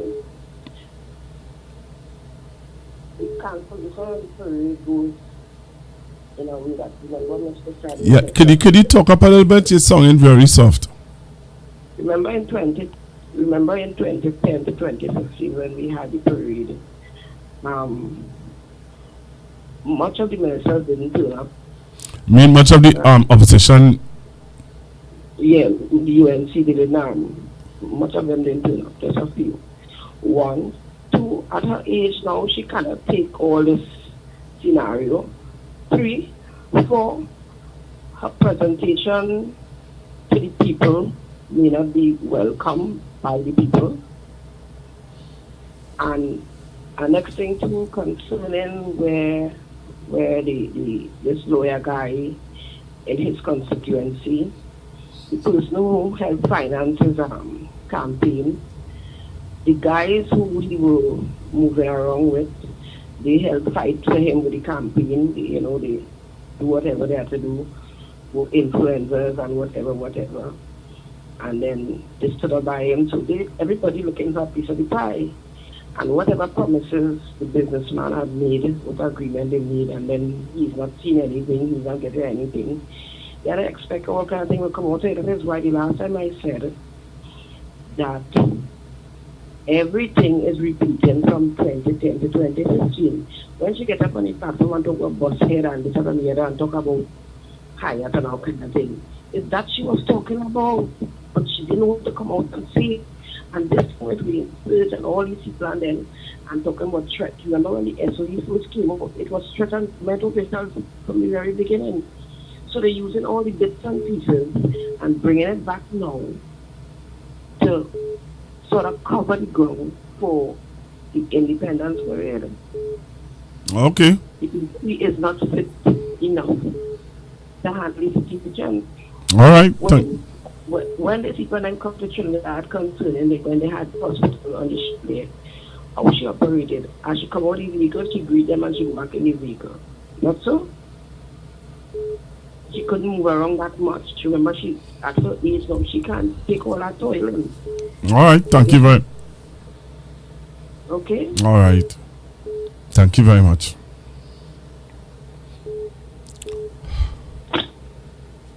Hello. Good evening.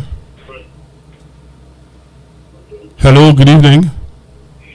Well, Pastor Google, good afternoon again. Good evening. People have to remember that Kamala Prasad Bissessa is not a morning person. There's evidence to show. As your last caller indicated, when she was invited to go on the doctor's vessel, to tour the vessel, to tour the wards and so on, to see where the surgeries take place. What happened? First of all, it was in the afternoon, it was after lunch. And then she sat in the car with her till everybody came off the vessel and came right up to the car. Then they opened the car door for her. Because when she was invited to come up, walk up the ramp to go onto the vessel, she said, no, that's okay. She can't make that walk. A good sea breeze will blow her straight off the ramp. She can't walk up there. She can't walk back down.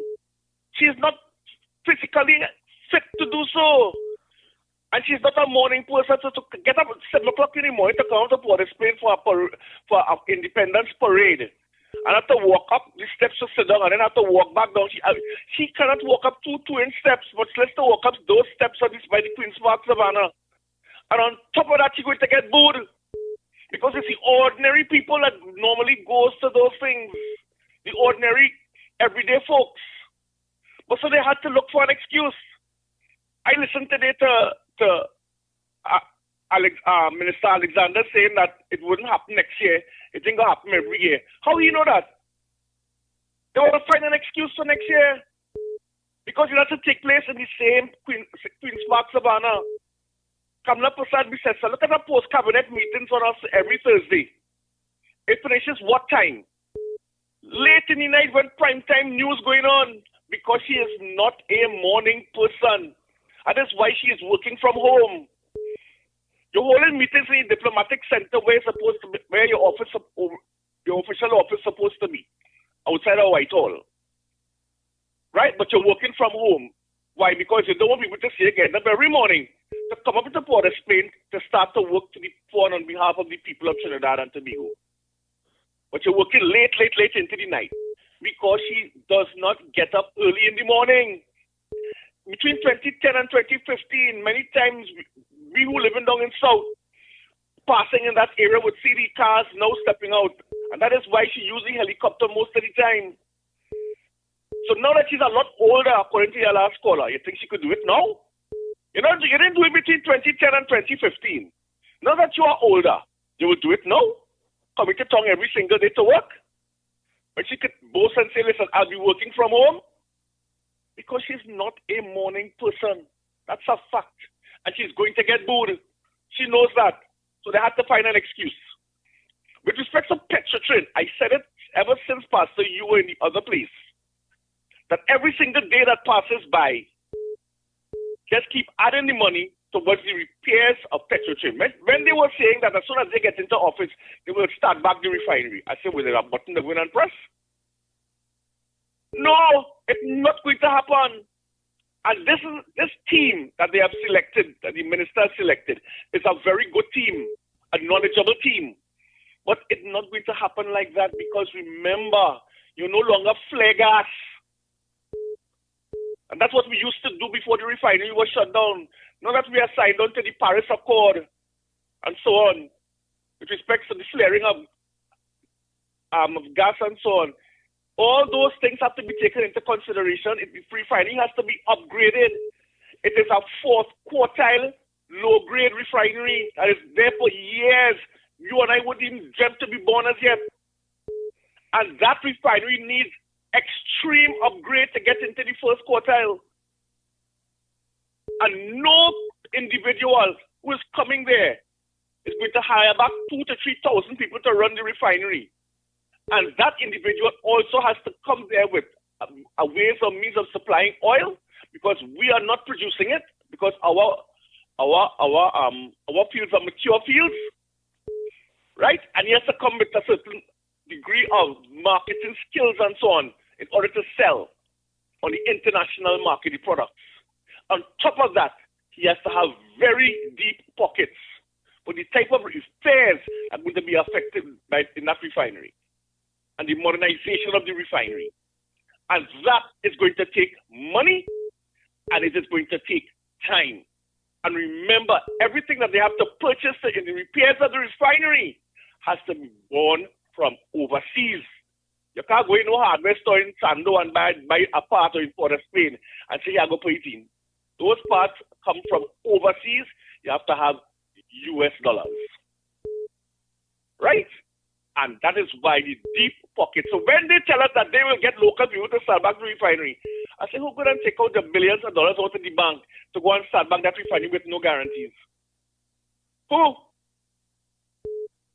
That is why they will go back to Owando or whoever else. But I be wait to see because we must get a figure. We must get a figure. And we will see exactly how much it's going to cost to repair that refinery before they could even begin to start it up. It's an integrated refinery, meaning that when you start one part, the other part must be at the ready to take whatever that other part of the refinery refines. So you can't say you're just starting up one piece and that's it. It's an integrated refinery in order to get all of the gas, the aviation fuel, and the diesel and all of these things. It ain't happening just so. And they're going to take manpower and a renewal of a lot of lines that are very, very old and leaking. And a lot of tanks that have not been repaired. And that those tanks alone are going to cost millions of US dollars to repair. Some of them have not even begun to be repaired as yet. They are out of service. I checked, so I know. Thank you.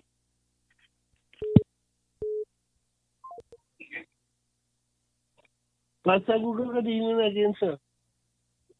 Pastor Google, correct me if I'm wrong. With regards to the Republic Day Award celebration, and all members of Parliament of both houses, the judiciary, the president, and the same persons that will be present at the Independence Day parade will be present at President's house for that award. Yes.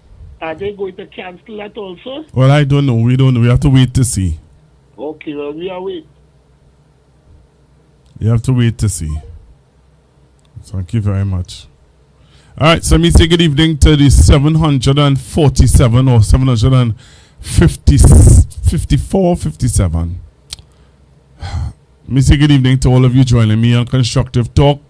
It's your home for talk, you know. You can come here and share your views and make your views known. Hello, good evening. Yeah, good evening, Pastor Google. Hi, good evening. Pastor Google, with respect to that so-called agreement that the government signed with Exxon, right? And pertaining to the so-called oil spill that in Guyana, right? Just to jog your memory, it is a little concerning. We have to find out what is in that agreement, eh? Because I did recall some years back. I don't know if you remember. Do you remember there was a dreadful oil spill that took place in Alaska many years ago? I think around 88, 89. No, can't remember. With the same Exxon company? No, can't remember. You're going to look it up on YouTube. But they caused some environmental detriment in part of Alaska to the point that some of the wildlife and the fauna was badly affected. But it was a well-known oil spill that took place many years ago. Maybe it's one of the callers who think they were the thing, but you can look it up on YouTube. Let's go back to Exxon oil spill 1988, 1989. All right?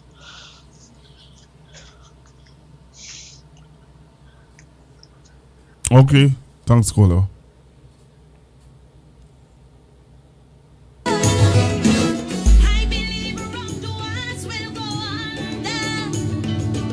Like so long ago, back in Jericho, I wonder how or what.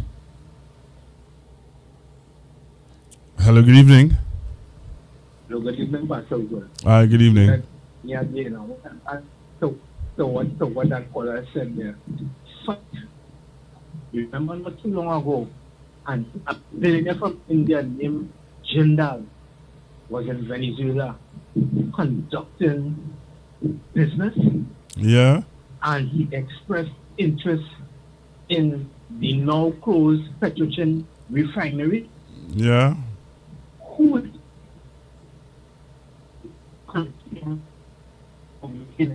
You're breaking up, caller. I said, who it is? He told him to make him any inroads. Well, we know it's the opposition. Okay. The opposition who is now the government. Yeah. Right. So is who playing who? Listen, I want to leave with a quote from Bob Marley. You could fool some of the people some of the time, but you can't fool all of the people all of the time. Doctor, listening, good program. Thank you very much. Hello, good evening, caller. Hi, good evening. Person the Exxon Valdez oil tanker that we are in a very sensitive area of Alaska. And that was the worst spill in American history and was an ecological disaster. There, various marine wildlife was affected by that oil spill. Something like 10 million cubic feet of oil was spilled when the tanker ran along in Alaska. Right? That was in 1989. That was a massive ecological disaster. So Exxon has a record in terms of their care with respect to the environment. In fact, they faced massive amounts of fines from the EPA at that time. But people have to recall that this period under the Trump administration is for deregulation of environmental of the EPA. The EPA is one of the agencies in North America that has been gutted, and in terms of the work that they could do to prevent ecological disasters and make these energy companies more responsible. The Trump administration 2.0 has seen that what the EPA is able to do in terms of the framework and finding these energy companies is much less stringent than obtained before President Trump was elected. So that's something we had to keep aware of as well, right? But in terms of any agreement signed, if those we are ensured that our environmental the EMA here, right, and the certificate of environment, the CECs that these companies would get, that they are sufficiently stringent and they have enough safeguards for our environment and the environment around our East Coast and particularly heading towards Tobago. That has to be a big consideration in any exploratory deals that we would sign going forward. Take care. Thank you very much. Thank you very much. So we're taking your calls on the topic this evening. What's your view? You heard Mr. Imbert, and he would have said what he said about us as a country being aware. You know, that's something that we just not making ourselves aware of what's going on. All right, let me say good evening to those of you on Facebook. 44 of you on Facebook. Let me say thank you very, very much. Those of you who shared the live, you can also share it. You can share it with your friends and family and loved ones. And let's hear their views on what's happening in Trinidad and Tobago. And yep, for those of you who don't know what we're talking about, you're now joining us and you want to be a part of the discussion, you want to call in on 464-7003. You want to call in because you want to share your view. But what it is we're talking about, this is what we're talking about. Sorry, Mr. Emmett, you were sharing with us some information about the company that has come over to do some drilling exam, and you're saying to us that they have some questions to answer where the procurement process is concerned. You want I raised a number of points.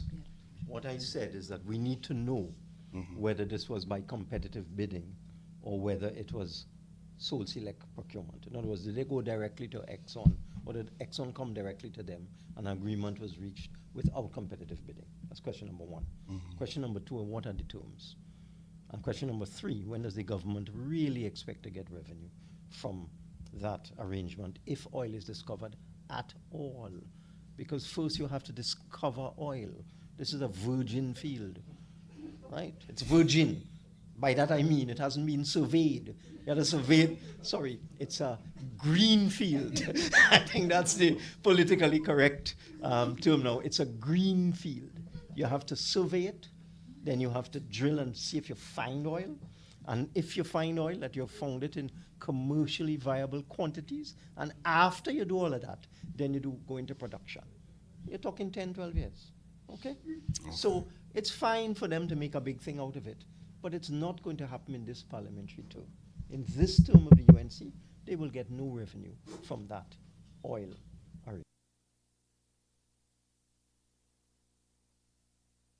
All right, so you heard what Mr. Imbert had to say.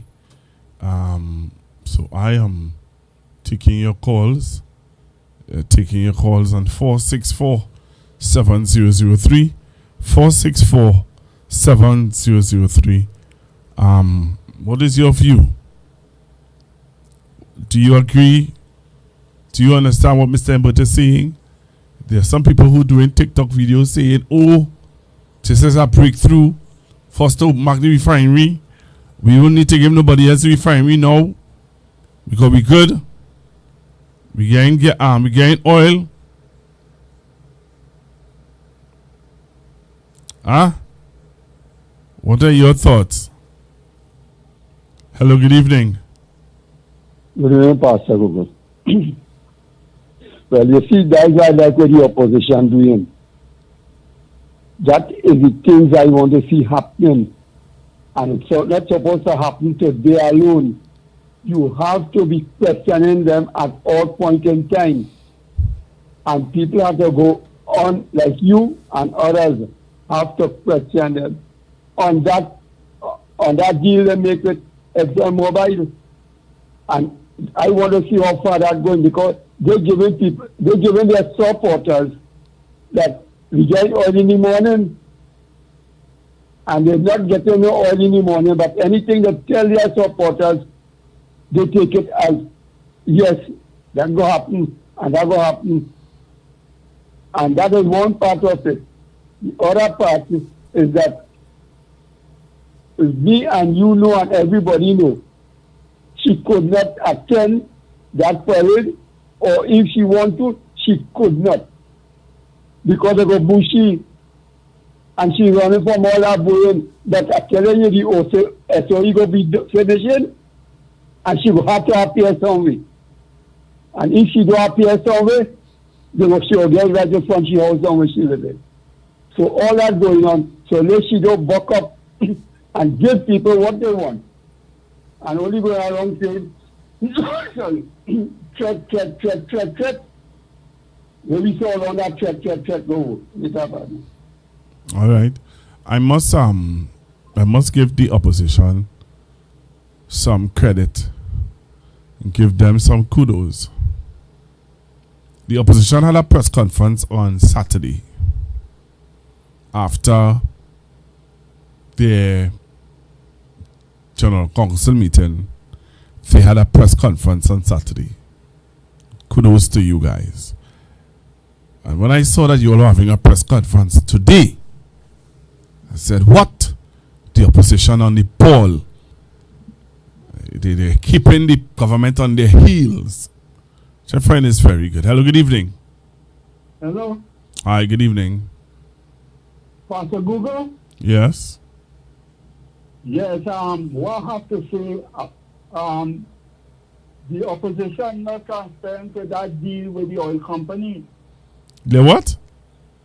They're not transparent. They're not telling people exactly what the whole deal contains. The opposition or the government?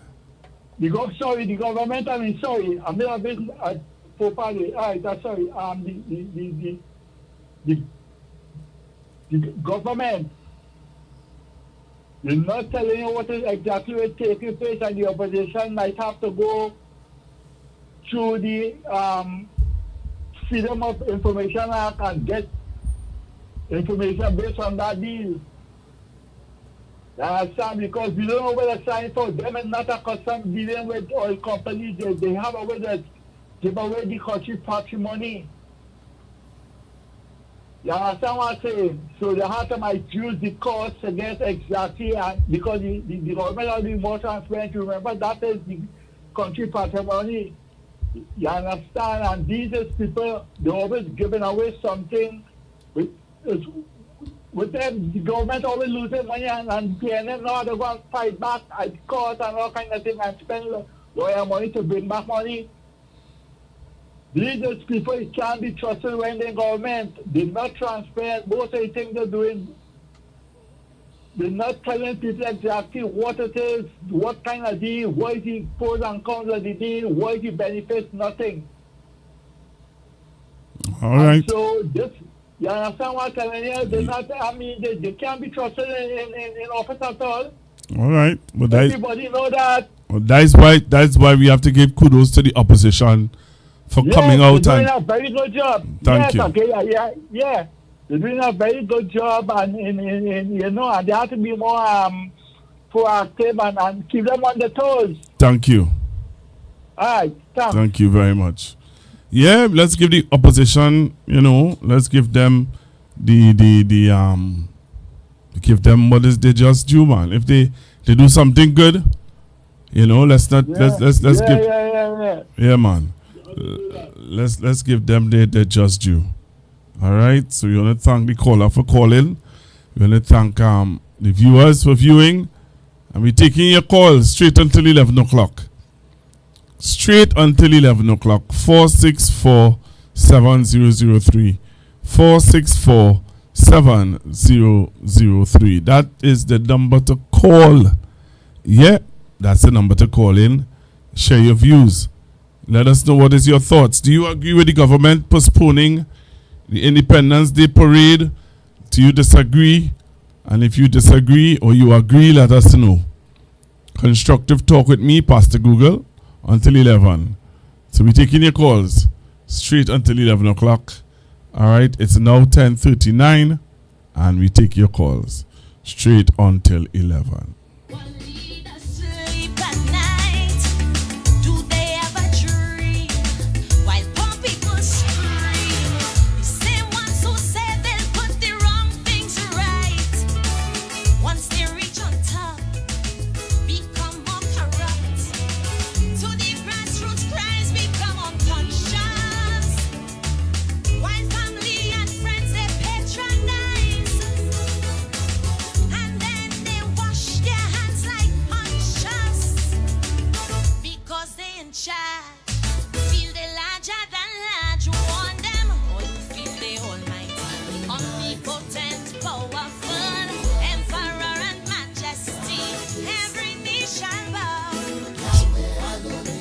All it disrespectful on this screen. All it disrespectful, you know. Somebody say Pastor Google looking thin and slim. What do you mean by that? I trying a little thing, you know. Trying a little thing. I was talking to somebody today, and I was telling them that I think I want to see if I can join a little gym. You know what I mean? Join a little gym now and start to work out a little bit, you know. What do you think about that? Hey, this live, some of this live ran out of place, you know, when already, you know. Anyway, something to laugh at, man. So we talked about, if you're not joining us and you want to know what we talk about tonight, we talked about the death threat to the Member of Parliament for Sandy Granny, the Honorable Marine Sturge, who Minister of Defense. It's just very, very questionable about his, you know, the way how it was put across, you know what I mean? It makes you wonder. Makes you really, really wonder. Also, we talked about the 10%. Yeah. The PSA president is very optimistic about receiving her 10%. You know? Also, we talked about what? We opened the program talking about, is it true that the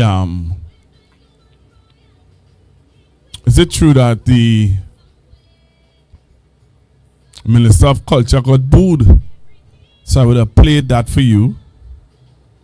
If she got booed, if she didn't get booed. So we played that. 10% for how? For how many years? You didn't hear it? Somebody asking 10% for how many years? Well, don't do me that now, man. You didn't hear it? Let me play it for you. The cabinet held with NATOC and JTOM.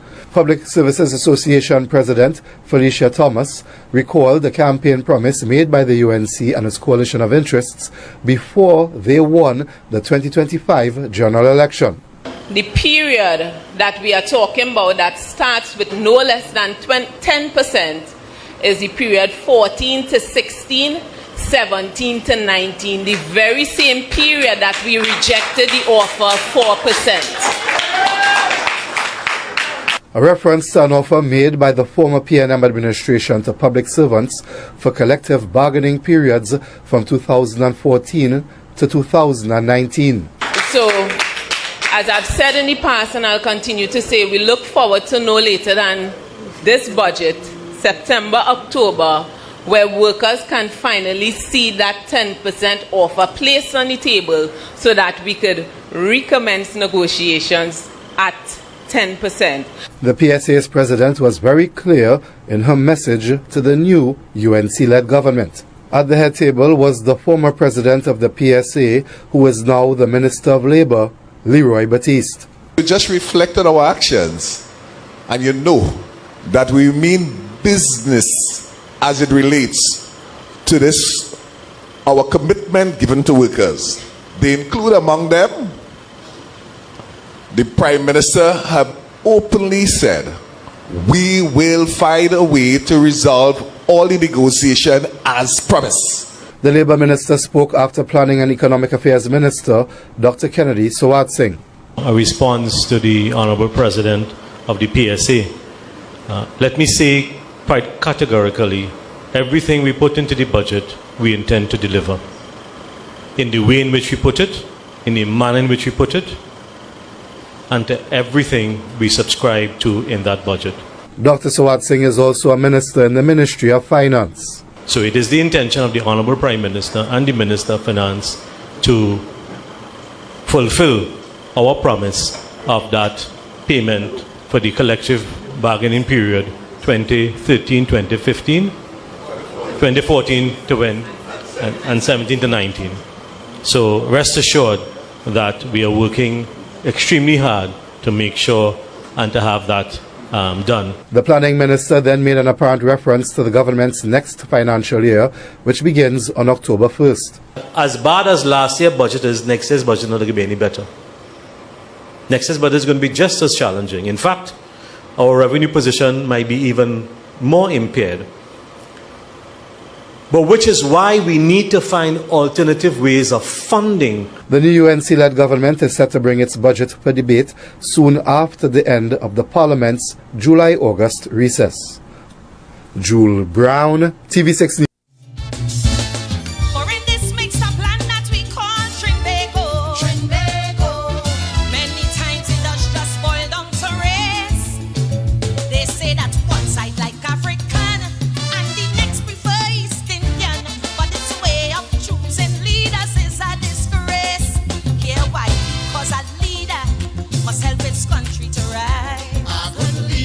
You know, I just watching the YouTube link, and I see somebody saying what?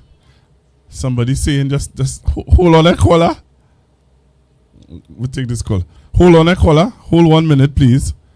I'm watching the YouTube link, and I'm seeing somebody saying, I just found this feed randomly tonight, and they said what? Greetings to all my Trini peeps. Love always. Well, hey, you who just found this feed by accident, just subscribe, Make sure and subscribe so that you will always be on the feed. You'll get notification when we coming on. All right. Hello. Good evening, caller. Good evening, caller. Good evening, Pastor.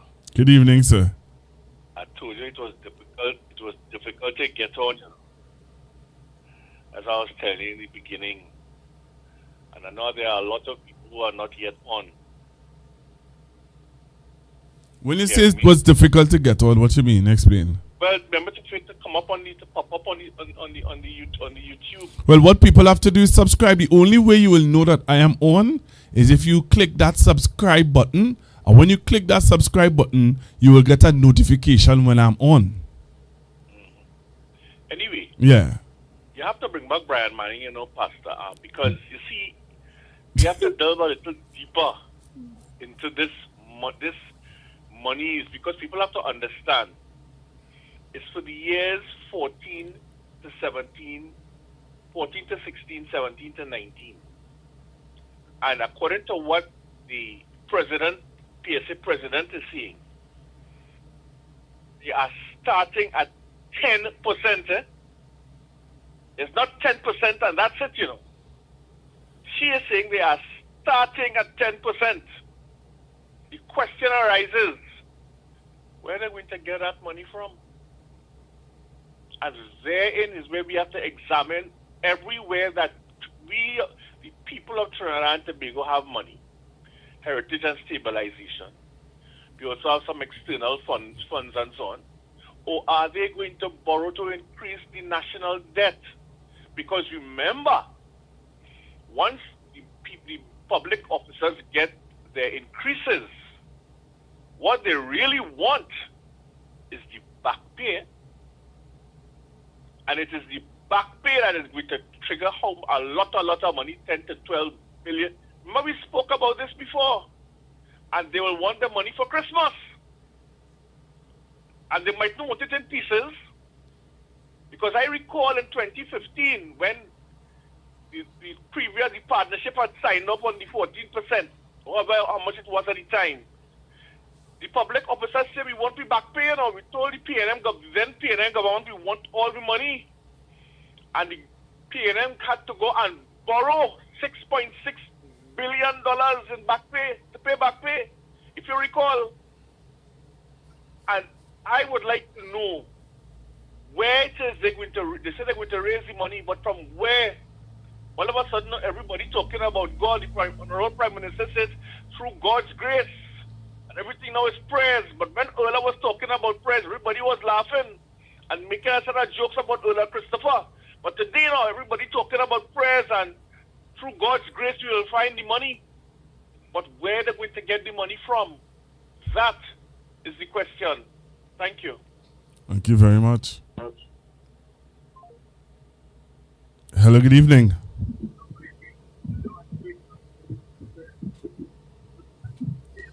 Hello, good evening. Pastor, do you realize that the Senator Fuad Singh contradicted himself? He what? He contradicted himself directly. Why you say that? When he said the government would try and find a way to keep their promises, and then immediately after he said that the revenue position might be even more challenged than what was done last year. And this is something that former Finance Minister Mr. Imbud was saying to us at the start of this year, based on the energy prices and the coming to market of the things like the Dragon and Coquina mannequin. You recall that? And the UNC in opposition poured scorn on that. But the other day, I would have found a clip by Dr. Rowley saying that 2025 into 2025 straight into 2026 is going to be a difficult physical year for Trinidad and Tobago. Will be a challenging period, and they told us that, and they said that the light would be able to be light at the end of the tunnel would be on in 2027 onwards. Yes. They told us that. Yes. So that's why I said he's contradicting. So what he is saying, he is confirming what Dr. Rowley and Mr. Imbut and then Mr. Dan Paul would have said to us. Huh? So then how are you going to fulfill those promises that Miss Thomas is hoping that is going to take place for them in terms of negotiations? And here it is. Negotiations have to take place before a budget. You know why, Pastor? Because in said budget, you would cater for the recurrent increase in expenditure by way of the increases in wages and the intended back pay. Isn't that so? Yeah, but so you can't wait till after the budget is passed to negotiate. Well, they must be going to negotiate from now. They're going to they might start to negotiate by next week. Yeah, right. And here is there's something that people didn't realize. Are you aware that Ms. Thomas moved from a temporary secretary in range 22 to range 67? When the government came into office and the WASA restructuring plan was scrapped and persons were sent home? Are her members aware of that? She moved from range 22, temporary secretary, to range 67. So we see who is winning. Okay, Pastor? Points to note for the ordinary PSA member. Thank you very much. Thank you very much. I hope all you're listening. I hope you all are listening.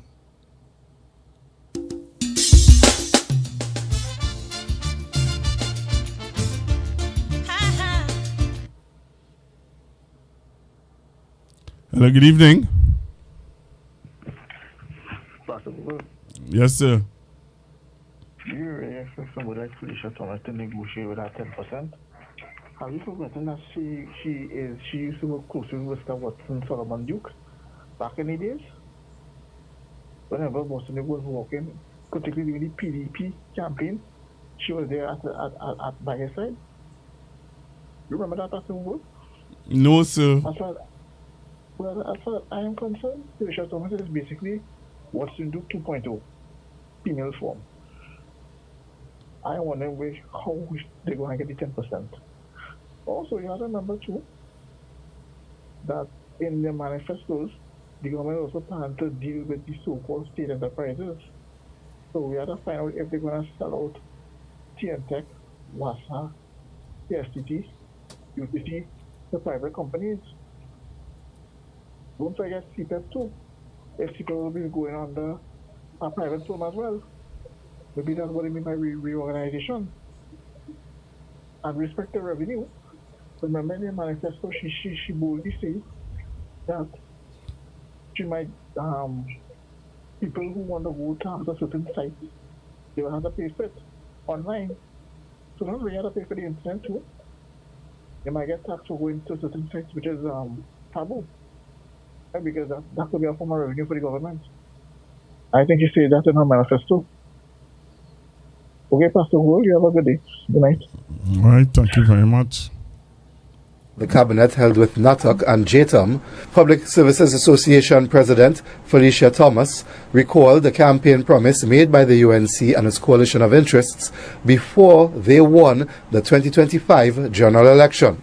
The period that we are talking about that starts with no less than 10% is the period 14 to 16, 17 to 19, the very same period that we rejected the offer of 4%.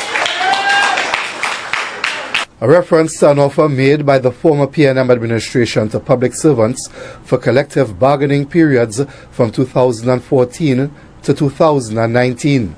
So, as I've said in the past and I'll continue to say, we look forward to no later than this budget, September, October, where workers can finally see that 10% offer placed on the table so that we could recommence negotiations at 10%.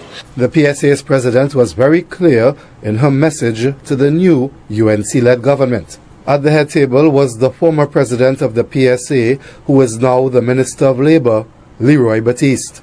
We just reflected our actions, and you know that we mean business as it relates to this, our commitment given to workers. They include among them, the Prime Minister have openly said, we will find a way to resolve all the negotiation as promised. The Labour Minister spoke after Planning and Economic Affairs Minister, Dr. Kennedy Sawat Singh. A response to the Honourable President of the PSA. Let me say quite categorically, everything we put into the budget, we intend to deliver. In the way in which we put it, in the manner in which we put it, and to everything we subscribe to in that budget.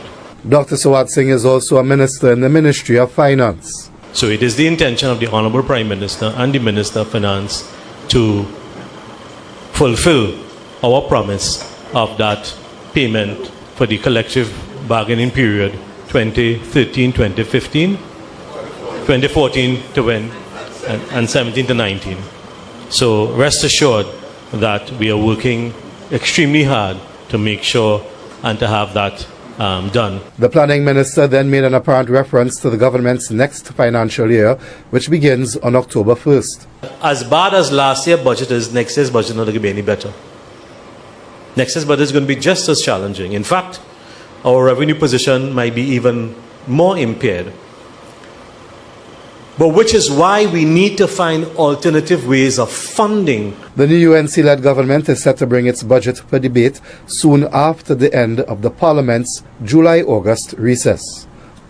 Jewel Brown.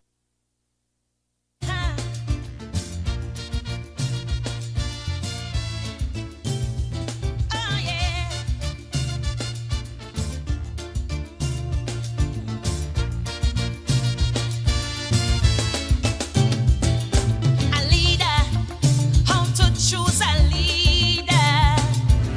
That's the most relevant question today.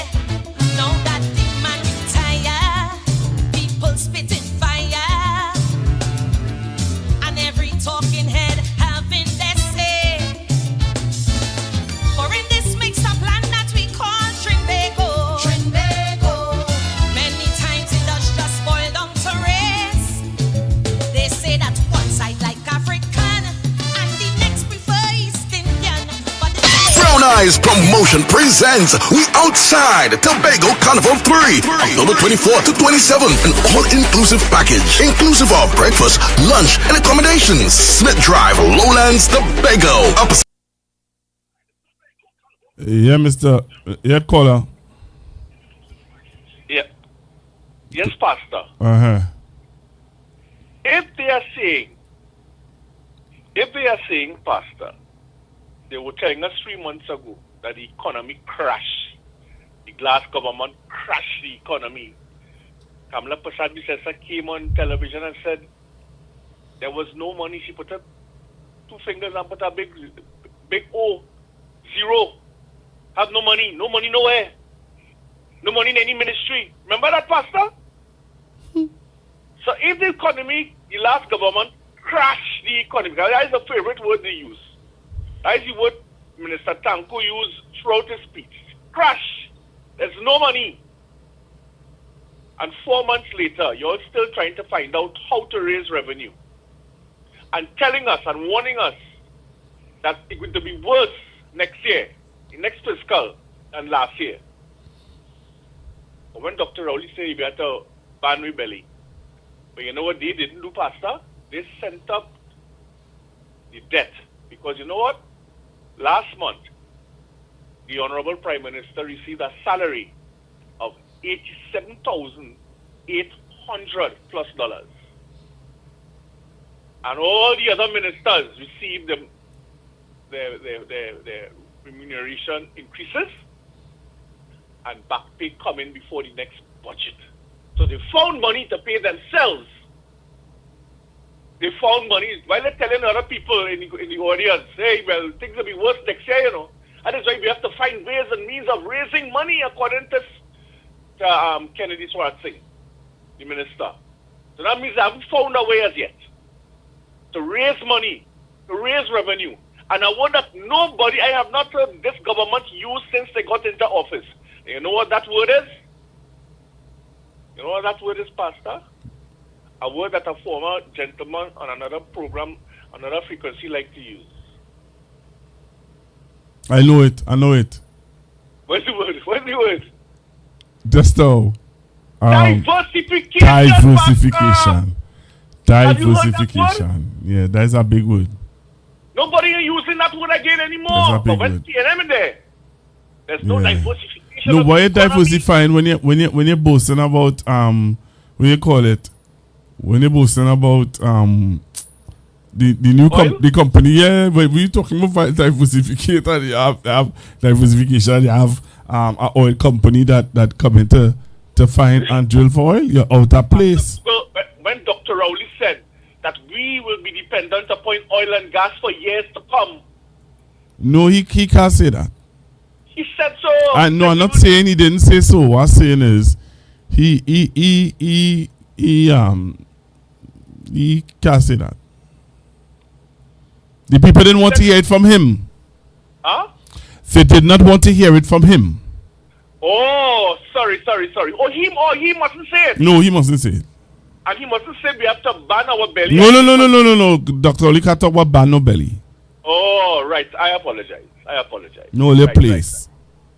So what he said and what they are saying now is two different things. No, it's not different. It's just that they fool us. They fool us, so we prefer to stick with people who fool we. Oh, okay. So things. Oh, right. All right.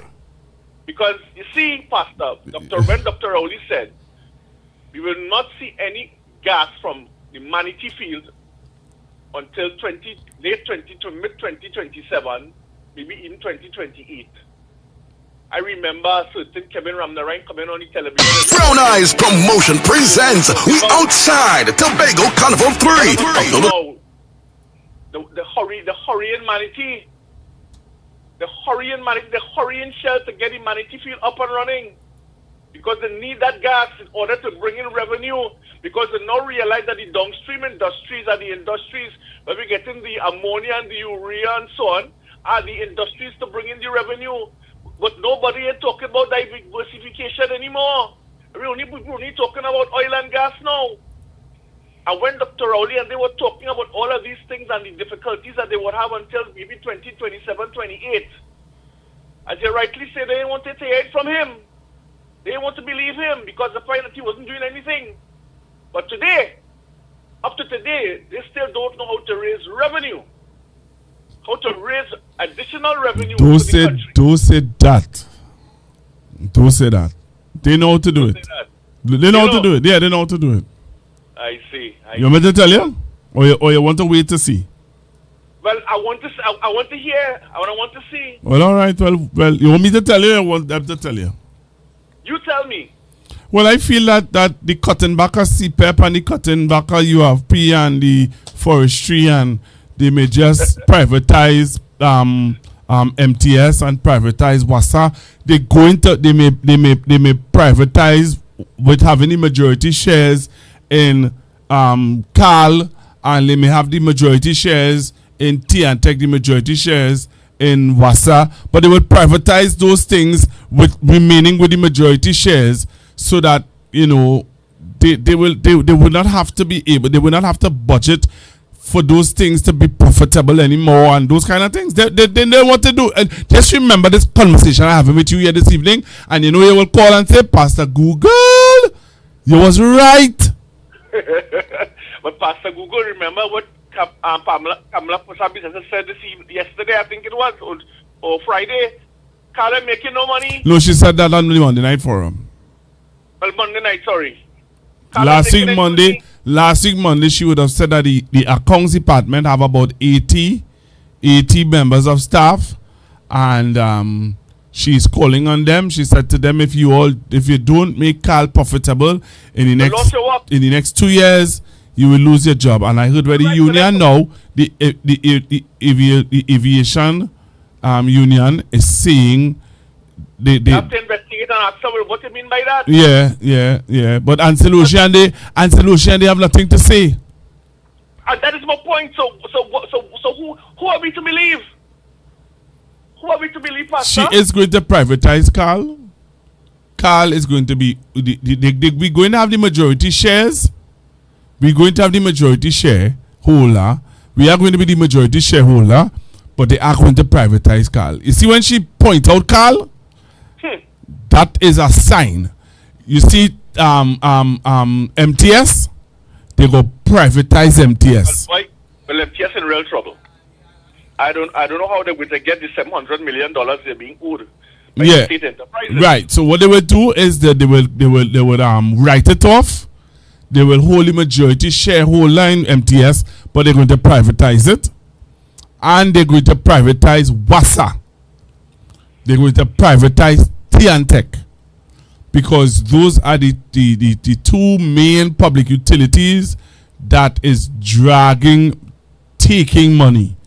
Remember, I tell you this, PTSC is going to be privatized.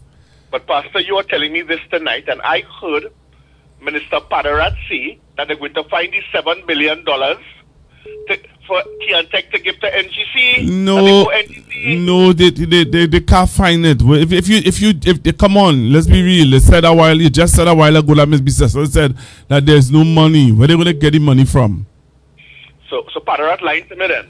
Well, Padarat and they will come. No, it's not a line, in the sense of lying. It's just that they're going to come back and say that here what the PNM really do a number on this country. We really have no money, and what we will have to do is really privatize everything. I see. Okay, Pastor, thank you. I'm going to remember this conversation. Thank you so much, Pastor, for your insightful information. Yeah. It's privatizing in drama.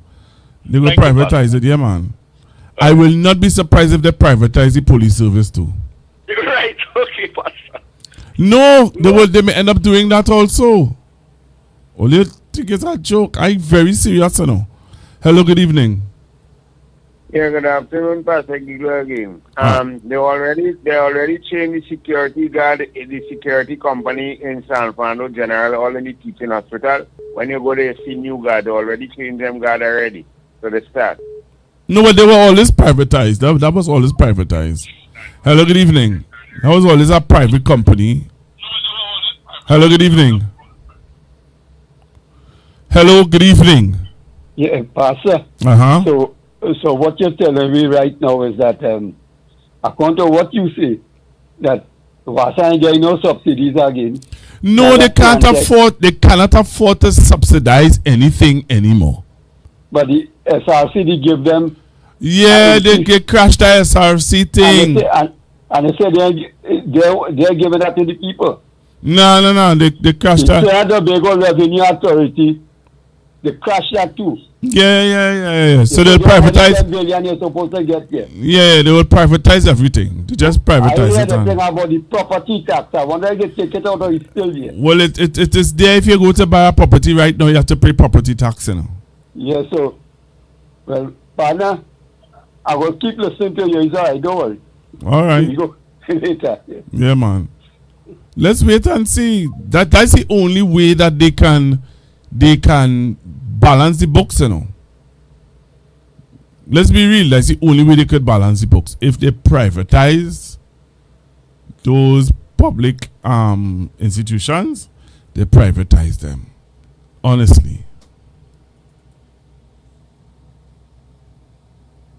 Tobago Carnival 3, October 24th to 27th, an all-inclusive package, inclusive of breakfast, lunch, and accommodations. Smith Drive, Lowlands, Tobago, opposite Gulf City Mall. Limited spots. Book yours now. Call 713-4029. Accommodation options: 1 bedroom with a kitchenette, 2 beds, up to 4 people, or 2 bedrooms self-contained, 6 people max, queen size, plus single beds. Check-in time 2:30 p.m. Check out 11 a.m. Limited spots available. Prices with breakfast and lunch: $2,000 per person. Breakfast only $1,700 per person. Have payment due by July 31st. Pay off by September 30th. Non-refundable. Payment plans available. For more info and to book your spots, call 713-4029. We outside Tobago Carnival 3 from October 24th to 27th. All courtesy Brown Eyes Promotion. We do not own the copyrights for the song playing in the background. Yeah. So I that's why I have to leave it this evening. I want to thank all of you for being a part of Constructive Talk this evening. Thank you very much for sharing the live on Facebook. I am thankful for those of you who bounce me up on YouTube. Just subscribe to the page. All right, subscribe to the page and be a part of Constructive Talk. So again, thank you very, very, very, very much for being a part of the program this evening. Talk to you guys tomorrow. Please God, tomorrow is Tuesday. Holy. Let's see what's new. Is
should be